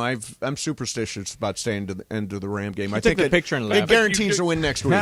You don't give the Dodgers any superstition. 11-2. Not on that night, None. no. I mean, they were dead. They were DOA. 10 minutes They into were the game. done Yeah, I mean, 11 it was, minutes in. It was So, over. I said Crowd this- out of the game, nothing. I said this at the beginning of the show. I've been, I don't know how many Dodger games in my life, couple hundred at least. I've never been to a Dodger game that felt like that, where the game was over 10 minutes after it's. I've seen them get their ass kicked before. It happened, right? But I'd never seen the energy get sucked out of a building, the tension build as quickly. And then, by the way, tension was gone 10 minutes later. Oh, sure. Because the game was over. I've never experienced that Yeah, before. the tension only lasted a third of an inning. Tops. I mean, seriously. Tops. They're in such a spot right now. Are you going tonight? I am. Yeah. Did you sit in the auxiliary press box? I kind of floated around. Yeah, I didn't really. I always float around. Yeah, I floated around. I sat with my kids for a few innings. I sat with Jorge for a few nice, innings. So nice. It I was, saw it was Jorge, good. didn't you? Yeah. Yeah. Jorge bought me a michelada. It was delicious. Nice, Yeah. nice, Jorge. Took out a loan. Yeah. A HELOC. How'd the relax. how are the Lakers sat? Obviously, it was I was wrapped up in Dodgers and I was wrapped up in USC. How'd the Lakers look? You didn't miss anything. No.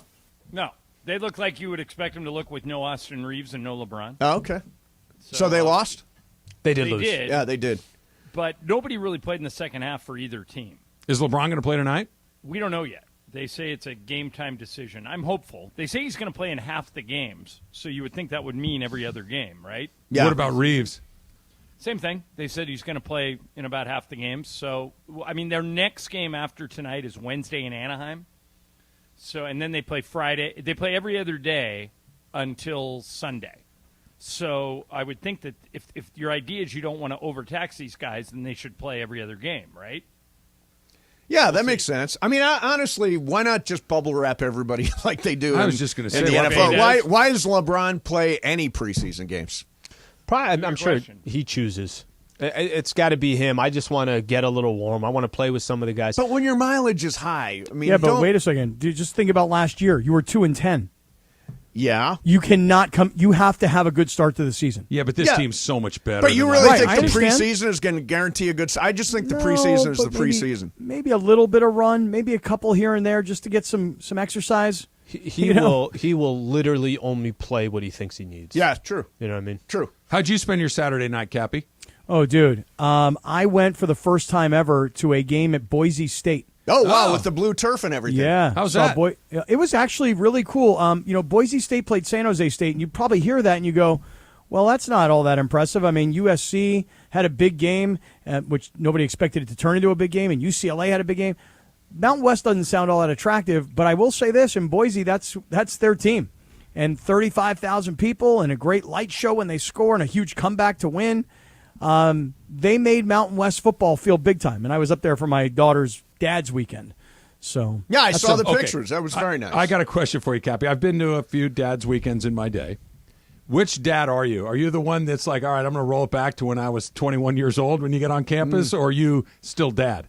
Yeah. So I landed. I've seen them both, dude. I got there Saturday afternoon, and I go to so my daughter takes me to a party at her friend's house.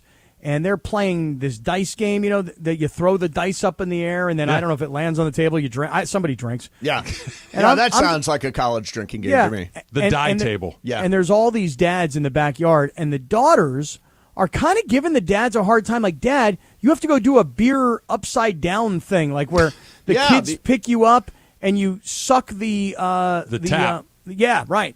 And so these dads were like, okay, I'll go do that, And then they were like, "Come on, Dad." To me, I'm like, "Yeah, guys, no, I don't do that. I'm good." Good for you. Yeah, good for you. You are a grown up. I'm in that lane too. Like, I'll have the beers with you guys. Right. No but problem. I don't need to be held by my ankles and drink from the tap upside down. Me neither. And then later in the night, when we finished the night, we went to some country bar that was like a sauna, and everybody was already annihilated, wasted. Some Were you line dancing? No, I wasn't doing any of that, Mace, because I walked in and I took like one breath and I was like, ooh. Well, I'm going to start sweating real bad, real fast. Yeah. And one of the kids was like, see that mechanical bull? I'm like, yeah, I see it. And they're like, you're getting on that. And I'm like, you're going to turn into that guy when you're 45 that's going to be in a bar with your friends and you're going to be the guy screaming, come on, everybody get on the dance floor. Everybody get on the dance floor. They're like, I'll go when I'm ready. I don't need you pulling me to the dance floor, So that's what these kids were. They were, the peer pressure thing. Yeah, that's like the guy at the football game who stands up and turns around and says, "Come on, everybody get up, everybody get up," and then it's still just him. I'm going to do it when it's I'm second ready and to 9 with 9 minutes left in the second quarter. Let's go, 2nd and 9. Cappy, I think you're in a similar lane that I'm in at these things, which is, look, I know how to consume alcohol my way. Yeah, I don't need your arm twisting. I don't need you to tell me how you do it. You do it how you want to do it. I'm going to do it how I want to do it. I can't stand that guy. I was in a bar a few weeks back, and this guy I barely know. I'm standing there at the bar just being cool, doing my thing, And this guy comes up to me. He's like, come on, let's go to the dance floor. Let's go. Come on. He's like, grab me. I'm like, freaking hands off of me. This is my song. Come on. You getting out there, Mace? No. When somebody starts, wait, come on, absolutely. Get out here. Who's getting out there is John Ireland. Yes, sir. I can see that. You're gonna get peer pressured into the dance floor. Peer pressure. I'll be leading the way. I'll be doing the sprinkler and the dice and the lawnmower. Yep. I'm doing them all. All while having the white man overweight. Oh yeah, that's a John Ireland staple. We've actually got video of John dancing at an Aloe Black. I was at that. It was at Clay Thompson's charity golf tournament at Pelican Hill, and I saw it with my own 2 eyes. Here's what's amazing to me. I still cannot believe I didn't get invited to that. I mean, Why would you? Well, because I would write a check. Isn't that the whole point of the thing? Yeah. Isn't it like a charity thing? Do you think it was because you don't play golf? Oh, that could be. Maybe, but I mean, I could go to an Aloe Black concert and dance like a dork. I don't know if this makes you feel any better, but it was a really good show. Yeah? It's terrific. Well, next time invite me because it's a check. Well, you got to tell Michael, don't tell me. Which I believe is the point of the whole thing. All right, so real quick. I as awful as Saturday night was, I still think the Dodgers are going to win this series. Am I alone? I don't. I didn't in the beginning. I think they signed their own death certificate when they put 8. Travis, you and I were the only people that were saying this. Mason and Bergman have to pitch Kershaw. No. He's your legacy. Well, he'd be pitching game 2. if they put Kershaw back out there again, which they say they're going to do, they deserve to lose. Yeah, he's no matter what Kershaw was going to pitch, right? Whether it was one or two. To John's point, and this but now you don't have Bobby Miller for a second game. Well, you could maybe pitch him on short rest. You could maybe pitch him in game 5. But yeah. here's the deal: which wouldn't you want him in 1 and 4? If that's your best pitcher, he was terrible, and it would be such a bad. If this is the end of the line for him, I feel bad for him. But what you can't do is give him another look at it. You really can't pitch him again. And they're saying they're going to run him back out there for game 4 feels like a massive mistake. You cannot do it. By the way, I think it's very... Do you guys all agree that they will do it? Yeah, they will. Yeah, he already came out and said it. Dave Roberts said he's going to pitch game 4. He hedged a little bit the next day. A little bit. He said he's going to manage basically tonight's Every game is a like it's a game 7. Basically all hands on deck. Yeah. I don't think he can throw him again. I would not be surprised, and this would be sad as hell, but if those are the last pitches Clayton Kershaw throws in his career. Yep. I think there's a reasonably good chance that he retires after this year. The stuff is diminished. He's already got his World Series. He's already got, greatest, of all time, one of the greatest of all time. So why come back with diminished stuff? You guys think you would ever do the Clemens, which is basically I show up halfway through this and I pitch you the second half of the season and the postseason because the first he made the All-Star team this year. Oh, he was great. He was a Cy Young candidate until he got broken down again. Well, on top of that, Trev, he had thrown, they were pitching him only on Saturdays, but he'd thrown 9 consecutive scoreless innings. It wasn't like he was a complete... No, he wasn't himself. He wasn't himself. I almost thought, and I've not heard anybody say this, but was he tipping his pitches? It was like he was throwing batting practice. Here's and why I think he was so. hitting 91 on the gun, wasn't he? But look where the ball, that's it. Literally every pitch he threw was... in the middle of the plate. Right? It pitched. There was no location. If you throw 91 in the middle of the plate, you're basically in high school. Well, but if Trav, what did you throw it in high school? Did you hit 90 in high school? Not 90. I was in the mid. I was about where Kershaw was, but I was about 85 in high school. But if you're ripping sliders and you're ripping curveballs and you're throwing that mixing that you change up in, you should be able to. But you can't pitch in the middle of the plate. You cannot pitch him. You can't pitch in the middle of the plate at 95. You really can't do it at 90. And you think they're going to win the series? I do. How? You got to win tonight. Well, how, John? They're going to score runs. They got a very good offensive team, and I can't imagine that they're going to look as bad as. And never put Kershaw over there, put Sheehan over there. The offense was dreadful on Saturday night too. I think that it literally is do or die tonight. I think you have to have a big offensive night, and I think once they get rolling, I think that they'll settle in a little bit. I do think that their bullpen days are a pretty good recipe to win games. They've been doing it for 3 months. Yeah, I don't know why you wouldn't. Tomorrow they're saying some combination of Ryan Pepio and Lance Lynn and maybe an opener. But that does leave you with game 4, which would come back to Kershaw. Kershaw's not choking. He doesn't have it. Right. There is a difference. That's a really good point. He doesn't have it. You could just see. Look, he pitched a third of an inning, and every pitch he threw, they were on. Yeah, so literally the worst start of his whole career. And it wasn't that just it was every ball was barreled up. Yeah, everything was just absolutely. It was smashed. Altman's fault. He should have caught the ball. Altman should have caught the ball. Listen, it might be a different game. Maybe Kershaw would have rolled after if they Altman lost caught the ball. 2-1, then it's Altman's fault. It was Altman. Not when it's 6-0. Tarzan, it was you, Altman. Super Crosstalks brought to you by In-N-Out Burger. In-N-Out, that's what a hamburger is all